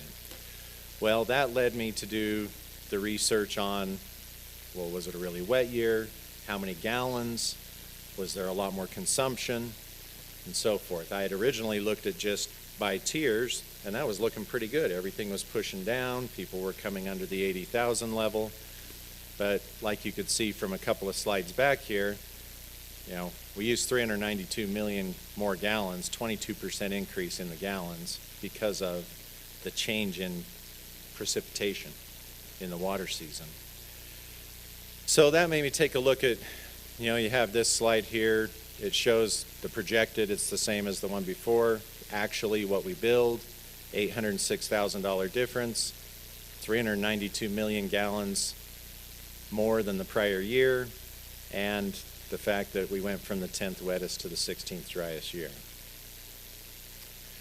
So if I look at a transition from wettest to driest year, 392 million gallons, if I bill that out in thousands of gallons, there's 392,805 units that I'm going to bill. And if I use the lowest tier, which we know they didn't all fall into the lowest tier, $1.85, I'm going to generate $726,000. Well, we were only ahead of the program by $806,000. And if I take out all of this consumption based on jumping from a wet year to a dry year, I eliminate a lot of that. Now, this isn't, you know, some big calculus study that's taken into account every property size and all that kind of thing, right? But it's pretty simple math to come up with these numbers. So what should a model normally do? A model should look at average year. We shouldn't base our model on the wettest year or the driest year. We should say, what's average? What's an average year? So if we did that, we would consider that we would probably have consumed an additional 196,000 gallons going from the wettest year to an average year.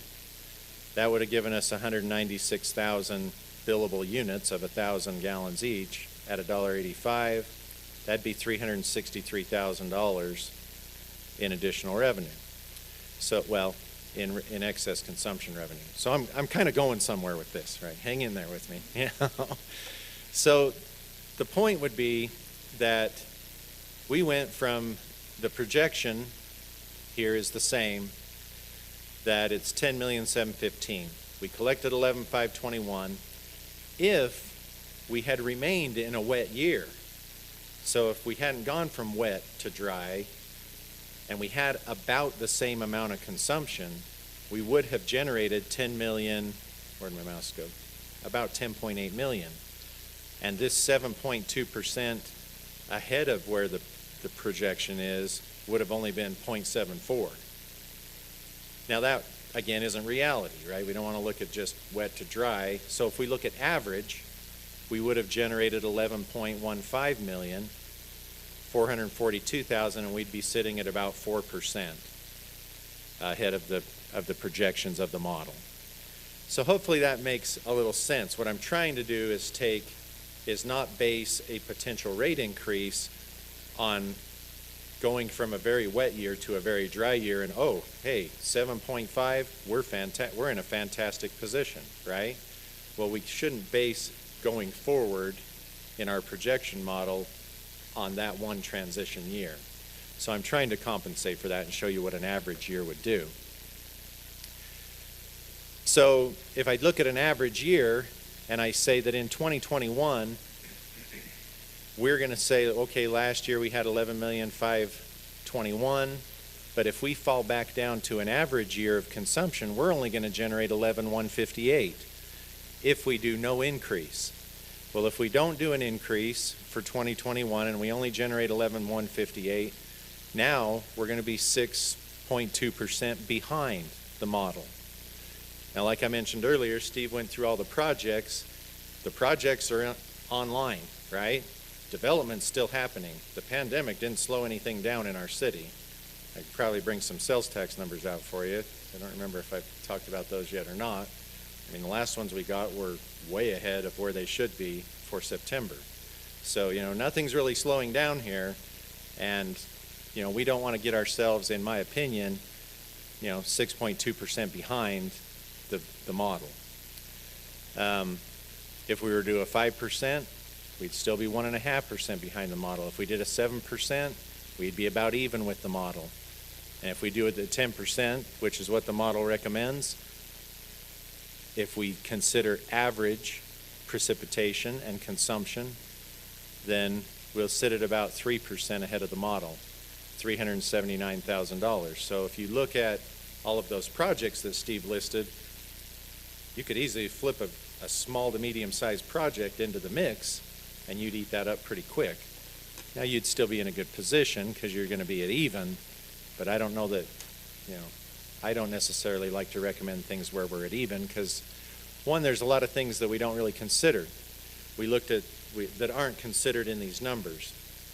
If you look at conservation, we saw a 44% decrease in the number of people over 80,000 gallons. Who's to say that doesn't continue next year and the next year and the next year as people get tired of paying that rate that's over 80,000 gallons?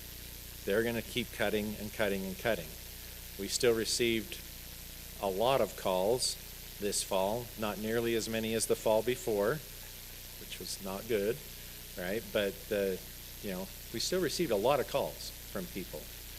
And obviously our recommendations to them were, based on your consumption, you are watering way too much. You still need to cut back, and you still can cut back a lot, and your lawn's not going to die. So there's a lot of conservation possible in here, and that could affect this number.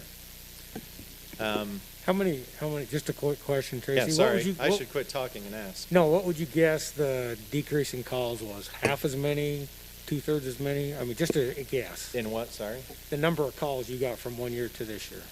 Oh, it was probably a quarter. So a lot less. Yeah, a lot less, but still quite a few. You know, the problem we had that first year was, despite trying to get the word out that this was going to happen, the bills rolled in pretty late compared to, so people didn't have really a lot of time to adjust before they got hit with a big bill. Even though we warned them, newsletter, flyers, all kinds of things, you need to adjust. Until you actually see that bill in front of you and kind of go, oh, man, that's a hefty bill. You don't make much of an adjustment. Anyway, that I'll pop back to this slide in just a second. Yeah, we got to wrap her up here. Yeah. I did want to show you these two slides. They're in here. You can take a look at them. In the study, they did base rates, and you could see that we were, before we did any kind of increases, at the bottom. With the increases, we would end up somewhere, a third, bottom third. Well, I went back and compared some of those now for 10,000 gallons. We have a 10,000 gallon base. So if you look across all these cities, even after 3 years of increases, and Alex will be the first one to tell you, we don't do things just because the neighbors do, right? But I know that you hear it a lot because we do. Oh, well, if I lived over here, you guys are robbing me, I live here, I live there, they'd be a lot less. That's not true. Every city our size in this state and every city around us, Kaysville, Syracuse, Farmington, North Salt Lake, Clearfield, well, except in Clearfield, but every one of them is charging more than we are for 10,000 gallons of water. I think that's good for you to know. Anyway, that's really all I have to talk about, other than, I guess, as a final note, I know that our recommendation will be to continue, stay the course, implement the 10%. It'll put us in this range of being in line with what the master plan says we're going to do as far as projects, conservation. We didn't even take time to mention maintenance. We have a lot of maintenance on a system that is this large and this complex, and we need to start pushing that forward as well. Anyway, I'll be quiet now. Sorry. Any other questions? I got one quick one. That compares us on the base 10,000 gallons, but do you have any idea where we are in the 40 to 50 or the 60 to 70 or whatever, the upper tiers, how we compare with those other cities? Most of them that I looked at, now you got to kind of be careful because you're not comparing apples to apples. Some cities have secondary through their entire city, and basically you have to use it. And so there's a whole separate charge for that. So it's kind of hard to compare once you get up out of that base rate. But when I looked at I looked at all of those other cities, their tiers are just like ours. I mean, they ratchet up pretty quick, and most of them are $4 to $5 on the top end. Some of them only gave you room up to 20,000 because then you're expected to be on secondary. So when you got to 20,000, you're paying $5 per thousand. I didn't see any that were saying we're out of line or that we are the exception or some anomaly. Every one of those cities on that list has a structure very similar to ours.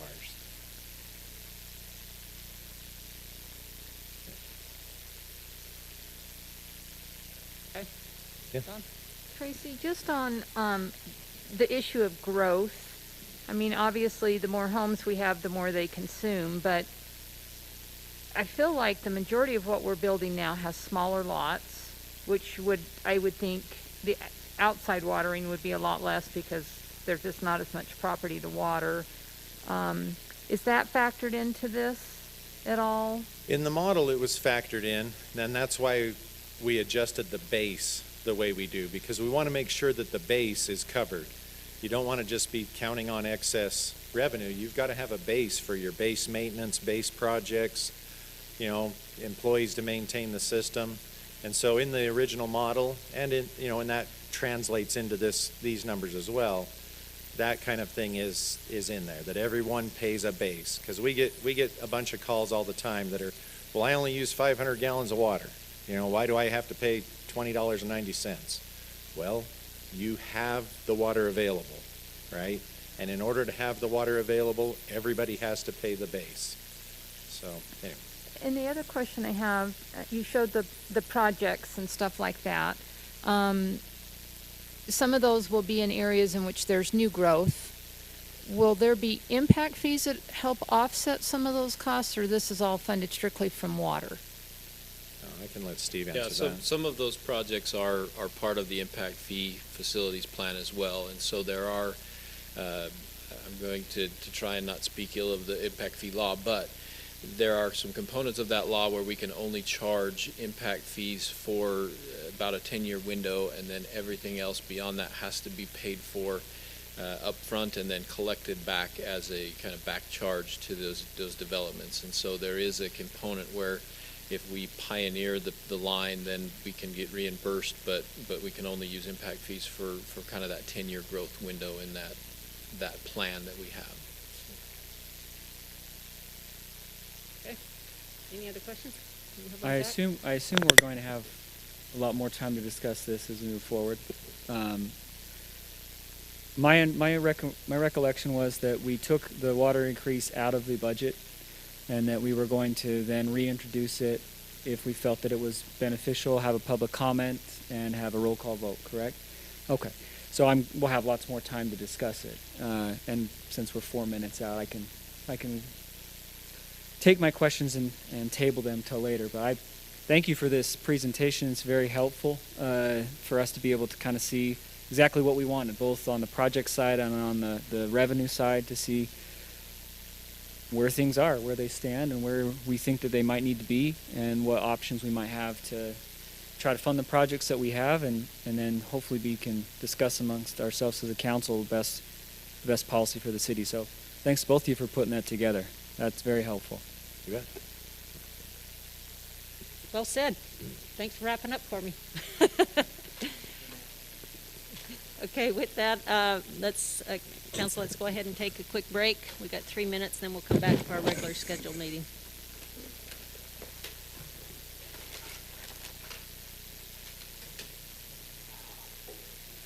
Clean up that.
which is December 3rd. We're starting at 7:02 p.m.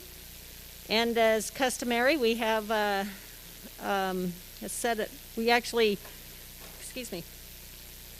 we do our prayer and pledge. We actually change up each month, and since it's a new month, tonight we'll be led by Councilmember Dave Thomas.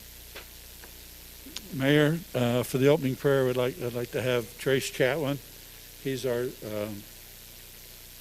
what do I want to call it?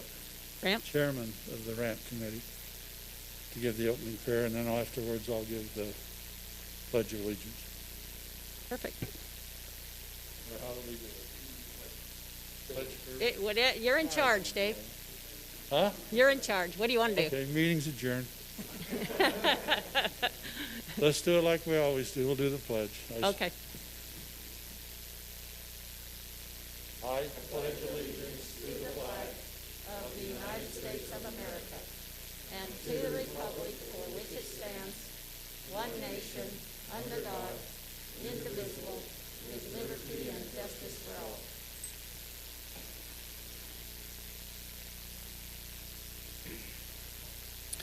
Our Father in heaven, we humbly bow our heads before Thee in this hallowed chamber. We are grateful unto Thee for this city we live in. We're grateful for the fine leadership in which we have. Please bless these leaders that they may be able to have inspiration to lead and guide our community, and bless our community members too, that we may be able to be appreciative, that we may be able to take into our hearts this community. And we're grateful for this time of year also. Bless us with health and strength, that this pandemic may be able to subside, and that those that work in this community may be able to be healthy and strong. And we say this in the name of Jesus Christ. Amen. Amen. Excellent, Claire. Thank you, Mr. Chatwin. Okay. I'd like to acknowledge the fact that you can understand that we're here in the ho-ho Christmas spirit. Given the fact that this year has been so unusual, it was like, let's continue that. You have a new first here. This is the first time I think the council has come dressed in kicking off the holiday season. So thank you, council, for being good sports here.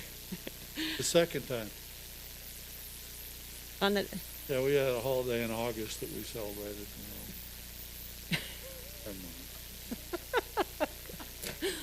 Okay. Council, I have two sets of minutes that need to be adopted. So would someone like to make a motion on that? Mayor, I'll make the motion to accept the minutes of the Layton City Council work meeting of September 3rd and the Layton City Council meeting on November 5th as written. Second. Okay, it's been moved in second. All in favor, say aye. Aye. Okay, there's no opposed there, so we'll move on. So next would be our municipal announcements, which, does anybody have any or aware of anything going on in the city? Mayor, just the lights, the Christmas lights, or whatever you're going to call them. The And lights that- before Christmas? It's the lights before Christmas, yes, and the lights after Christmas too.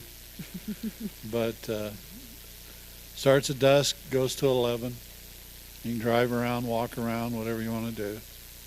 As usual, they're the greatest lights in the state of Utah. At the best price, too. Yeah, you can't beat the price, that's for sure. Okay, that's a thank you to our Parks and Recs folks. Yeah, for, I'd say I'd second that. Thanks to the Parks Department for all their hard work. Yeah, they really have done an excellent job here in making our city look festive for this time of year. Well, and the addition of the 100 for the 100th birthday or anniversary is a nice addition to the park this year, too, since we didn't really get to celebrate it earlier. So. Especially the persons that made it. Yeah, you're talking the elf on, the Santa over there. So, yes, thanks, Mr. Thomas and Mr. Don Wilhelm. Yes. And in addition to the lights, obviously, we do the Elf on the Shelf game. And I noticed that we have the sounds on certain animals out there. So anybody who wants to come to the park, get out of your car and walk around, it's great to have the kids push those buttons and kind of get a quick little education, quite honestly. So it's a good addition. So thank you again, everyone, for for pulling that off for us. Okay, here comes a fun part of our meeting, which is a verbal petition and presentation. And this year, I'd like to call Michelle Howard up, and she's got a Volunteer of the Year award. So, Michelle, would you mind sharing that with us? Okay, if I take this off to talk. Absolutely. And you have to talk, that mic you have to talk into it. Great. Well, Mayor and Council, thank you so much for letting me be here with you today. If I need to speak up, just let me know.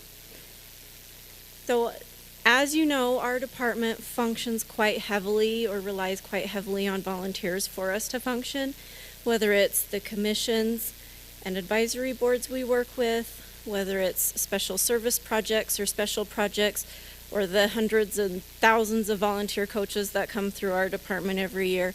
We work quite heavily with volunteers, and every year we like to come to you towards the end of the year and recognize one of those volunteers as our Volunteer of the Year.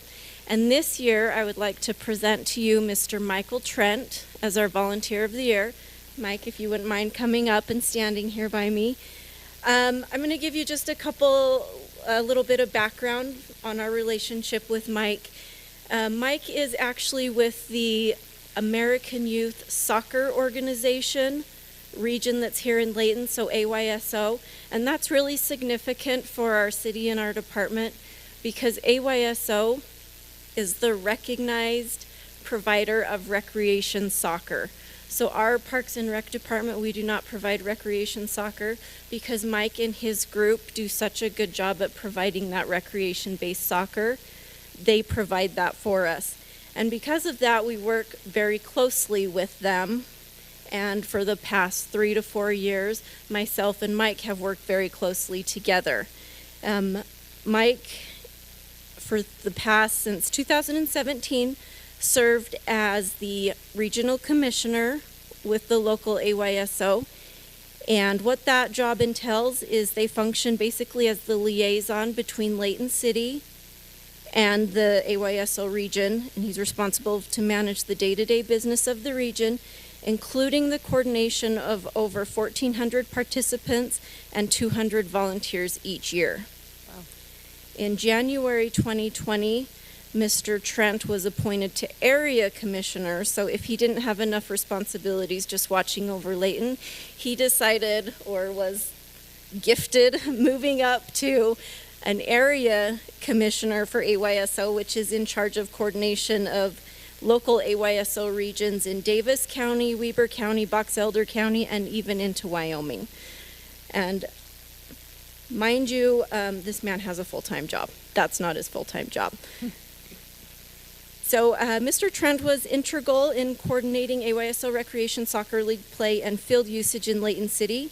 He worked closely with the Parks and Rec Department to ensure field usage and a high standard of league management. And I'm sure he loved those Saturday morning calls from me at 6:30 going, hey, it's been raining for the past 15 hours. You can't play today. Right?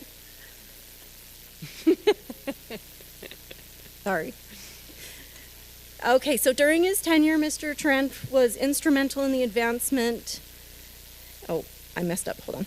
He worked closely with the Parks and Rec Department to ensure field usage and a high standard of league management. During his tenure, he was instrumental in the advancement of the AYSO Extras program, which serves as a stepping stone for players who want to explore a more competitive brand of soccer without the full expense and commitment of a club team. So not only do they do the recreation-based soccer, they do kind of that middle soccer area for kids that may be interested in going onto a more competitive environment. So like I already mentioned, he does maintain a full-time job, and he does live here in Layton City with his wife, Robin, who we have here with us today. And thank you, Robin, for donating him to us and being pulled into this as well. I know that you've sat in my office a couple times also. So him and his wife, Robin, live here in Layton City with their 2 children. And I personally would like to extend a thank you on behalf of myself, on behalf of our department, and especially those 1,400-ish kids times 3 to 4 years that you've impacted over your time here with us. So with that, thank you, Mike, and Mayor Petro, if you'd like to come up. I do. Or if you're going to stand there, I'm sorry. Actually, what I'd like to do is read a proclamation. So I'll read it and then come over and give it to you, and then we'll have you come around. So obviously you heard a lot here, so that definitely requires a proclamation. It says, whereas the Volunteer of the Year Award is presented annually by the Layton City Parks and Recreation Department, and whereas the Volunteer of the Year Award is presented to a deserving individual or organization who has demonstrated an exceptional level of volunteer service to Layton City, and whereas this year's recipient, Mr. Michael Trent, has served as a Layton City Parks and Recreation Department liaison to the local American Youth Soccer Association Region 239 for 4 years, and whereas Mr. Trent has demonstrated an exceptional level of volunteerism to the American Youth Soccer Association in the capacity of Regional Commissioner serving the Layton area, and whereas Mr. Trent has demonstrated an exceptional level of volunteerism to the American Youth Soccer Association in the capacity of Area Director serving Davis, Weber, and Box Elder County, and whereas Mr. Trent has demonstrated an exceptional level of volunteerism to Layton City. Now, therefore, Layton City's proclamation is in recognition of Michael Trent as Layton City Parks and Recreation Department 2020 recipient of the Volunteer of the Year Award for outstanding service to our community. So, Michael, I'd like to present this to you.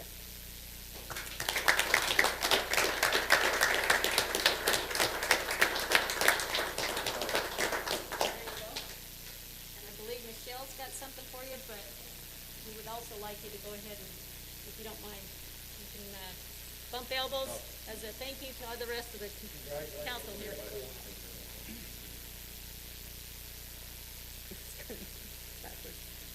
And I should have done this while I was standing here, but we do have this plaque to present to Mike as well in recognition of his service.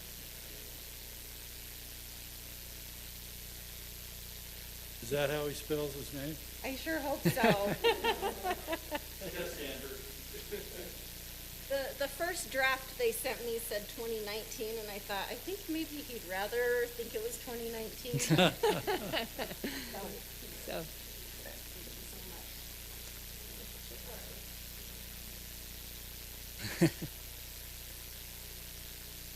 You know, can I say something? Sure. Go ahead, Mike. Go ahead.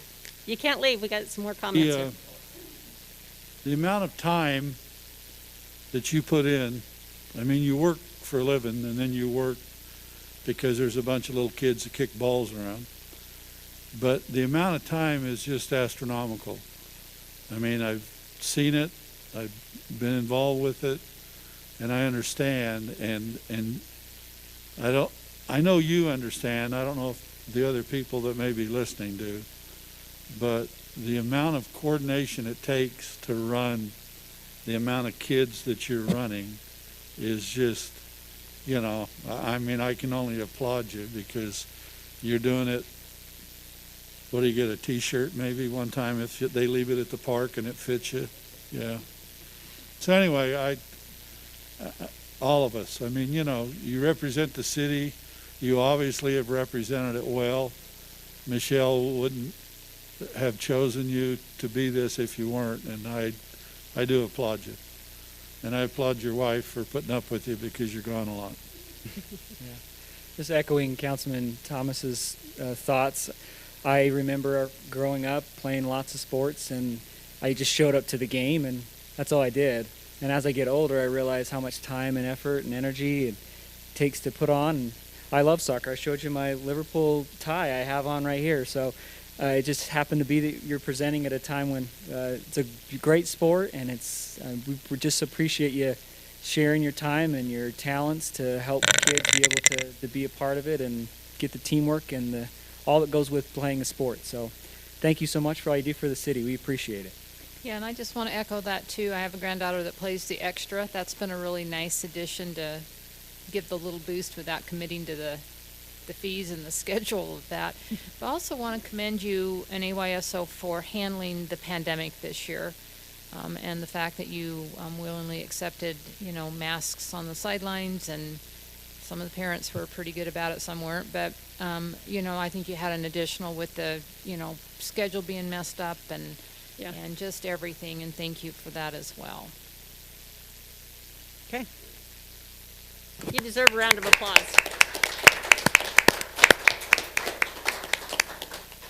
Thank you again. We really appreciate all your energy. Okay, we'll now move on to our citizens' comments portion of our meeting. So if anyone in the audience would like to make a comment, you're welcome to step up to either side of the podium, state your name and address for the record. Okay, seeing that there's no comments from the citizens there, and certainly if anybody had wanted to comment earlier online, Mr. Crane would have brought it to my attention by now, and we haven't had any, so I'm just going to go ahead and proceed with our meeting, which brings us down to our consent items. And our first item will be presented by Mr. Terry Colburn, and it's an agreement between Layton City and Evergreen Holding.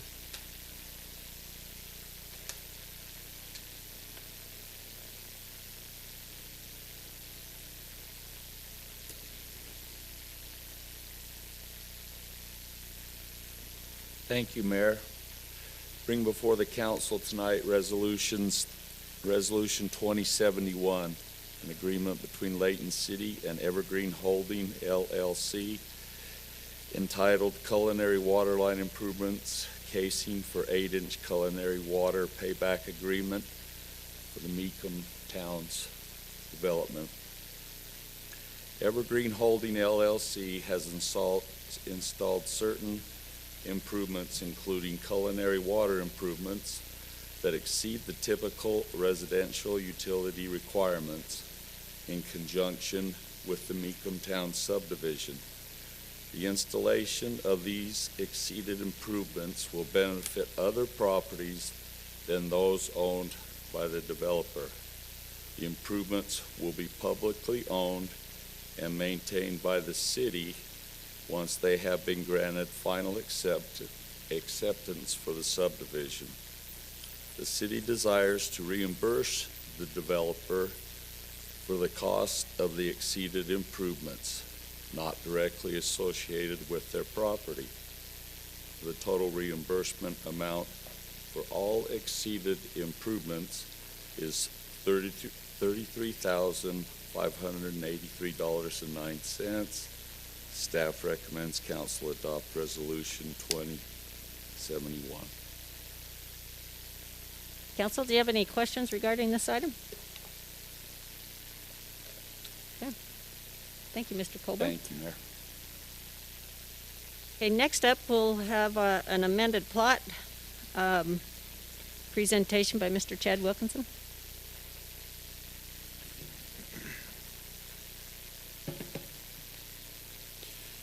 Thank you, Mayor, Council.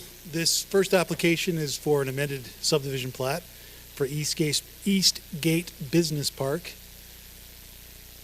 This is the location of the property at the very northern terminus of Fairfield Road.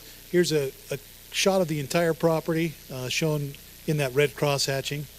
We're going to just be talking about a little portion of that up there, the very northeast section. The existing plat includes what we show as Lot 102. The boundary is shown where my cursor is following. The owner of that Lot 102, the occupant of that Lot 102, is requesting this amendment so they can facilitate some expansion opportunities for their business. That's Janicki Enterprises up there. So this new amended plat changes the lot numbers a little bit. That's just a function of whenever you amend a plat, you have to change those lot numbers. Changes the size, as you can see there on the plat. It's increasing that size of the former Lot 102 to 9.7 acres or so. That has the effect of reducing the other portion a little bit.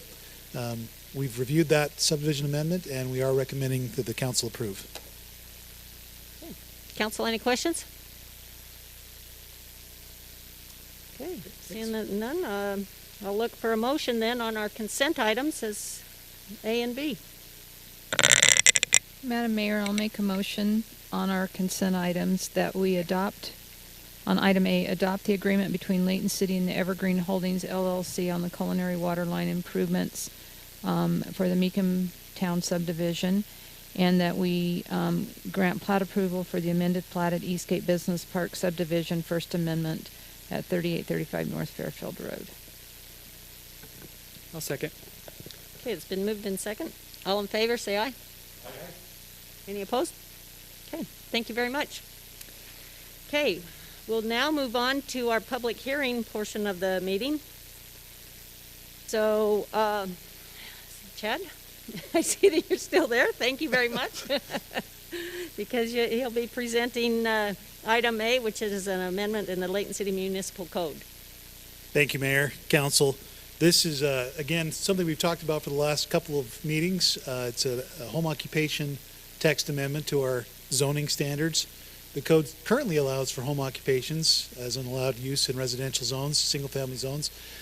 These changes, just for the benefit of those that are listening in the public that haven't been a part of those previous discussion, are really about creating additional flexibility for these types of home occupations while adding some standards that provide additional clarity as we administer these standards, and also provide for protection of the character of the residential neighborhood. We want to make sure that whatever changes we make, we're protecting that single-family residential character of those neighborhoods. Rather than going through the entire ordinance again, as we've done in the last couple of work meetings, I'll just hit a couple of highlights. We've added some new processes related to low-impact and high-impact home occupations. We defined what each of those are. For the most part, high-impact home occupations are occupations where people are coming to the home. So those have a higher impact on the neighborhood, and we wanted to make sure we had standards in place to protect those neighborhoods. The other change that we show on the screen there is that we are making sure it's clear that this still requires a Layton business license, has to be obtained before operating, and then renewed every year annually. A couple other things, we've continued to have some limitations that were already in the code as far as noise, dust, odors, fumes, glares, other nuisances. We've set some operation hours. We have been clear that no structural alterations are allowed to change the appearance of the home to look like a business. This still needs to look like a home in every way. It should be invisible from the street. It should not be apparent that there's a business operating at this location. We've clarified, based on our Planning Commission's comments, that no outdoor storage is allowed for these home occupations, that all of the storage, with the exception of some permitted vehicle parking, has to be within enclosed vehicles, trailers, or structures. We've made a list of businesses that are restricted based on their nature to expand beyond the bounds of what a normal home occupation ought to be.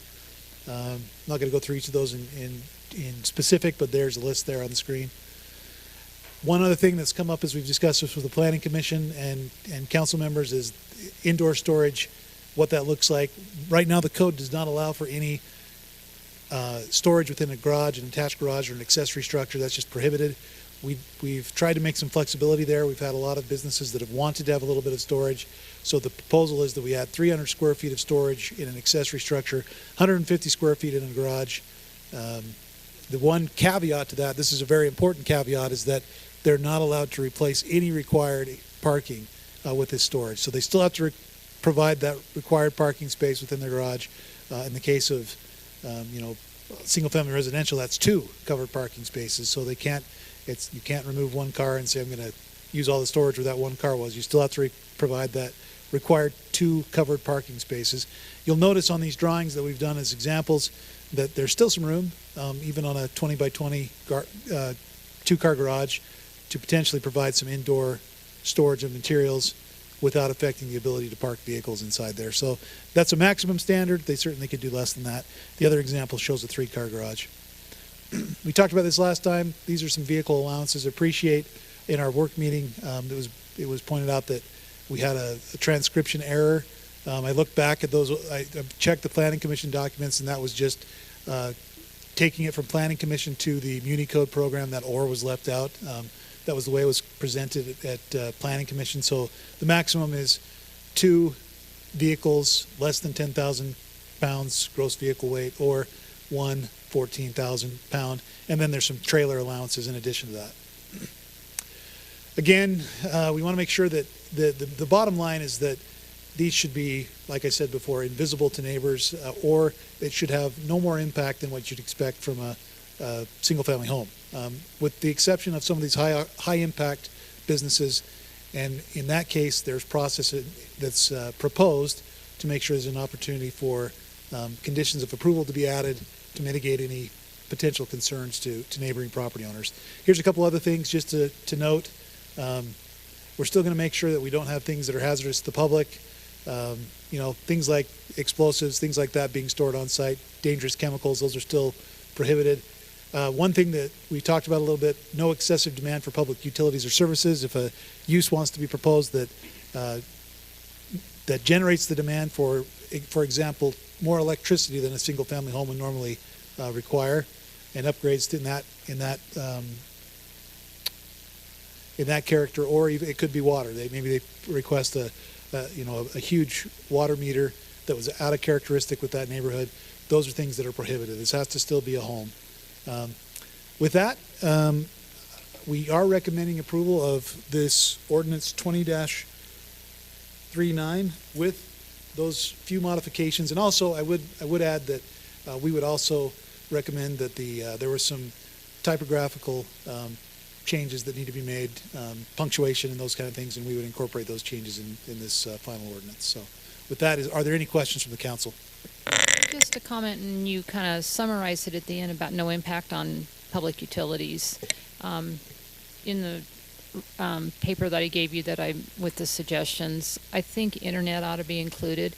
I don't know if you've mentioned it or if I've read it somewhere about somebody trying to do a home business where they were the off-site storage facility for other businesses, creating their backup systems and utilizing way more internet service. And if it's, Utopia is a different thing because it's individual, but if it's other kinds of internet, that can drag the neighborhood down as well if they're utilizing too much. And so, we've got water and sewer and possibly maybe adding the word internet. In that particular case, I think I was the one that brought up the example of another community that I worked in before. It was a server farm that was being operated, and the impact was power. That was what first drew our attention to that they were requesting a huge power service that is much bigger than any single-family residential use would normally request. Internet, I turn my stuff on, but I don't know anything about the internet, to be honest with you. I know that the stuff comes across the web, and I get it, but that's a good question. I guess my thoughts on that is that that's going to be regulated somewhat by the internet service provider, because they're going to see a huge draw on their services and say, "What are you doing?" And they'll probably throttle back whoever's trying to use too much of the bandwidth. So I would recommend not including that as a specific call out, since we already just say utilities in general. Any other questions, council? Yeah. On some of the items that we talked about earlier, like the pool, where you may have 5 or 6, and that's would be a high impact. Is there anything written on that, or is this just, what's high impact? So high impact I'll go back to that slide that shows the definition there, and it's going to take just a minute for that screen to... No, I read that. So it's the definition would be anybody that's bringing in outside clients or visitors to the home, or there is one other situation where you have a contractor that's establishing. But you mentioned that you would make a decision on that. The process is, and I don't have the ordinance, but it is in front of you. Let me just pull up that page number. Dave, are you just referring to the number?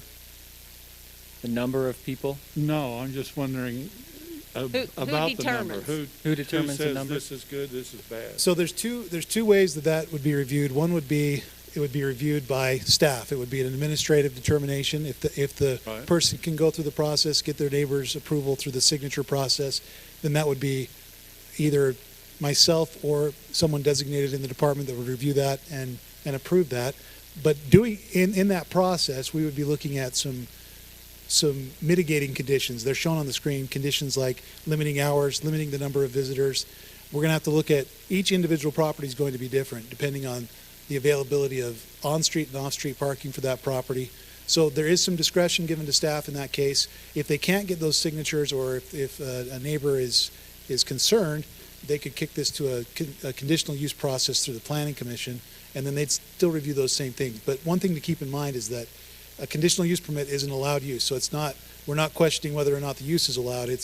We're questioning what types of conditions do we need to add. Fine. And that could be, Yeah.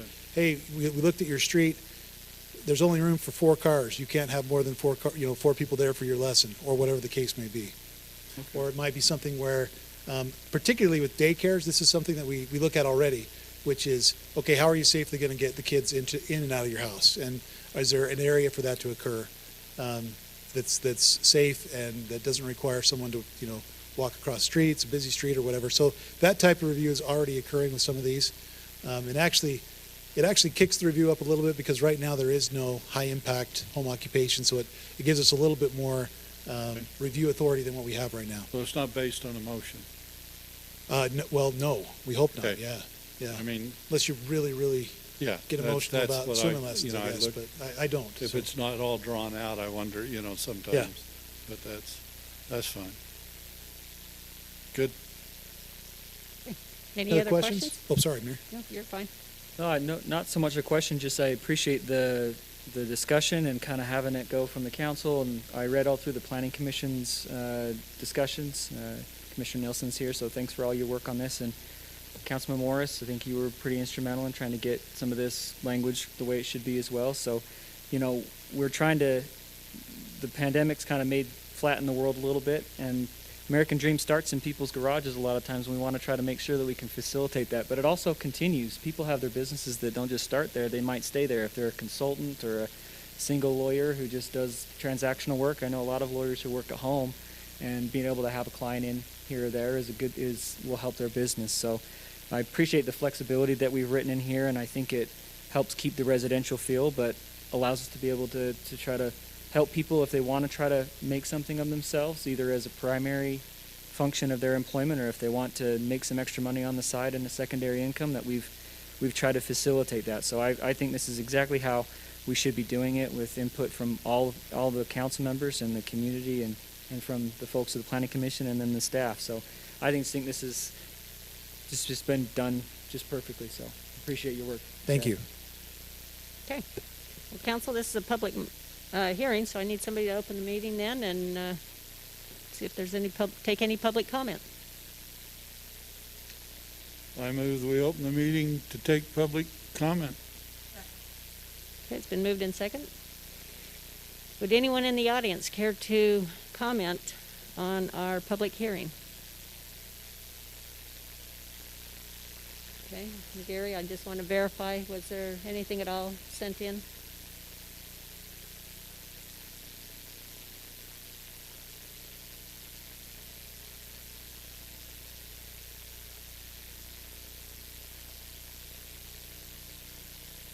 So it's something you could answer then, or take care of? Okay.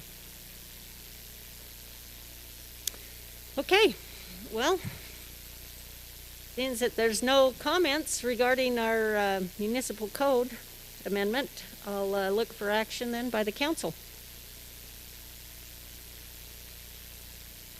Anybody care to close the public meeting and take action? Madam Mayor, I move that we close the public meeting, or the public hearing, and adopt ordinance 20-39, amending the Layton Municipal Code, Title 19 zoning, Chapter 1902 definitions, Chapter 1906 land use regulations, and Section 19.06.030 home occupation. Second. Okay, it's been moved in second. I'll take a roll call vote on this. So I'll start out with Councilmember Thomas. Aye. Councilmember Morris. Aye. Councilmember Fitzpatrick. Aye. Councilmember Bloxham. Aye. Councilmember Day. Yes. Okay, there you have it. It passes unanimous. Okay, that concludes the public hearing. So now we're down to just the last and final item. Council, do any of you have any unfinished business you'd like to bring before me? I have, Go ahead, Dave. Okay. Go ahead. Go ahead. I think Yeah. the ho, ho, ho wins. Okay, ho, ho, ho says, it's that time of year for Sub for Santa. So for those of you that don't want coal in your stockings, talk to the Sub for Santa guy after. For a you. donation. That requires no second. Okay, I have two things. Alex, I guess you're the one. This mic over here, can we have a look at that? Because I've sat in the planning commission meetings back there. I've had multiple complaints. It just doesn't seem to be working very good. And get it so people can hear. Okay.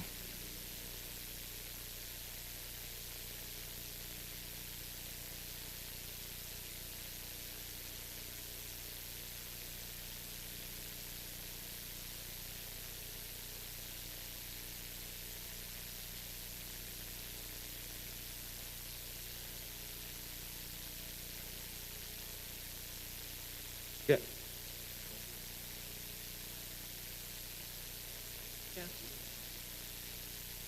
Okay. Thank you. And then one last thing is following up to some discussion from a few months ago on the Smith's truck problem. It was reported back to me today from the Randalls down there. They're still experiencing the same problems. Backed up trucks all over. In fact, he said that he's losing sales of diesel at night because they're pulling right in his fuel islands and sleeping. And he had somebody even comment just this past week that he came in to buy fuel, but he couldn't get to it because they're parking in there. He's having problems with them, even going off the road across his grass to get around the trucks. And I was just wondering, Alex, if you guys have had any discussions with Smith since we discussed it a few months ago or anything?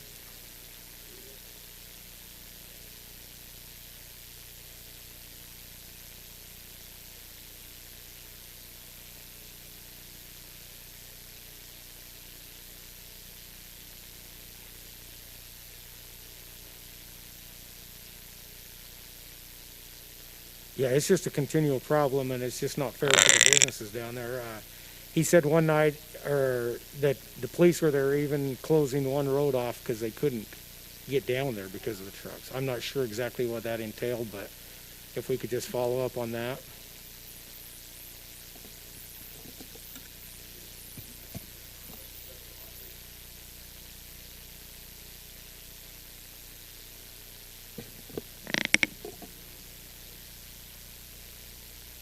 I don't know what brought the police down there that time. His comment to me was, we can't be here after hours to police our own properties and stuff, and so it's difficult for us to keep them out of the islands to fuel and off the lawns and all that. So I don't know if we need to take a little bit more police presence there or what, or I mean, it's a difficult situation. I don't know the answer, but I think there needs to be some kind of a better answer for those people that are down there. And I haven't been by. Usually I'm by there a lot in the summer farming out there, but recently I haven't. And so it's just the same as it's been. And not only that, but during the day, I've gone on that road a couple of times, and they've been illegally parked in the red zones, kind of by where the All Care Auto is. And one of the times they were kind of into their exit area, and so it's not just the nighttime that seems to be the nighttime is by far the worst because they're lined up. When I leave here and go home, it's a gamble whether or not I can get around. So I think the nighttime enforcement would be a bigger issue than the daytime, but they're doing it a lot of the time. Okay, I know that's the second time it's been brought up, so who's going to take, who wants to take the lead on that, on making sure that we kind of really let them know how critical this is? Is that something Chad would do, or?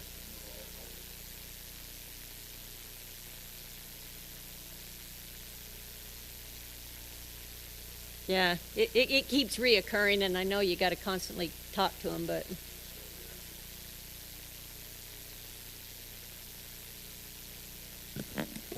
Yeah.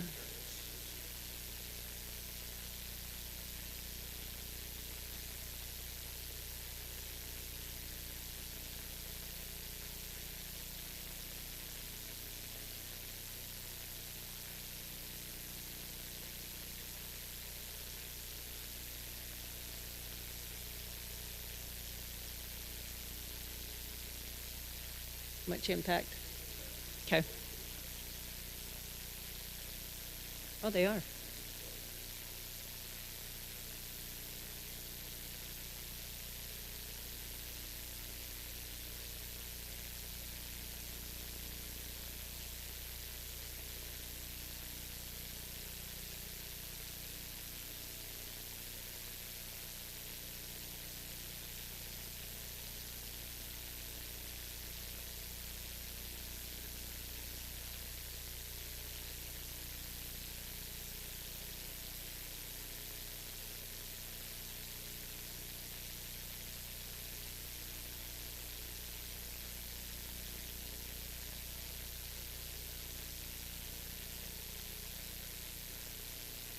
Well, if we're gonna, I know last time we talked about the speeding, and I kind of said, yeah, go ahead and enforce that, and I think the same goes here, because certainly in the trucker world, once you really start writing those tickets, I know the word will get out. So that's what we've got to do to try a different action in mitigating this problem. Then I would support that. So. I would agree with you, Alex. I think the enforcement is probably about the only option you have now. So. And one of the big problems is there's no turning lane. If they were in a middle turning lane and there was traffic on both sides, but they park right in the lane and block. Yeah, they do. From both directions. So thank you. Yeah.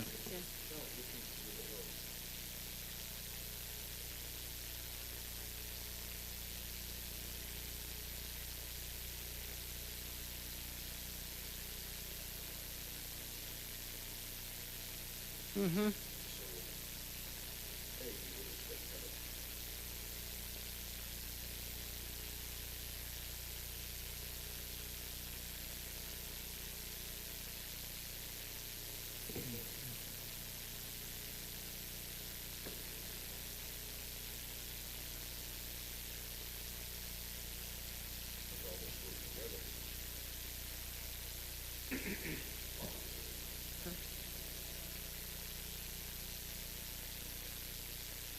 Yeah, and you're absolutely right. I mean, you think about how many people they employ here, and obviously a lot of those folks live here in our city. So, yeah, we don't want to cause any issues that way. But I think like I said, maybe just do the enforcement and let the word spread.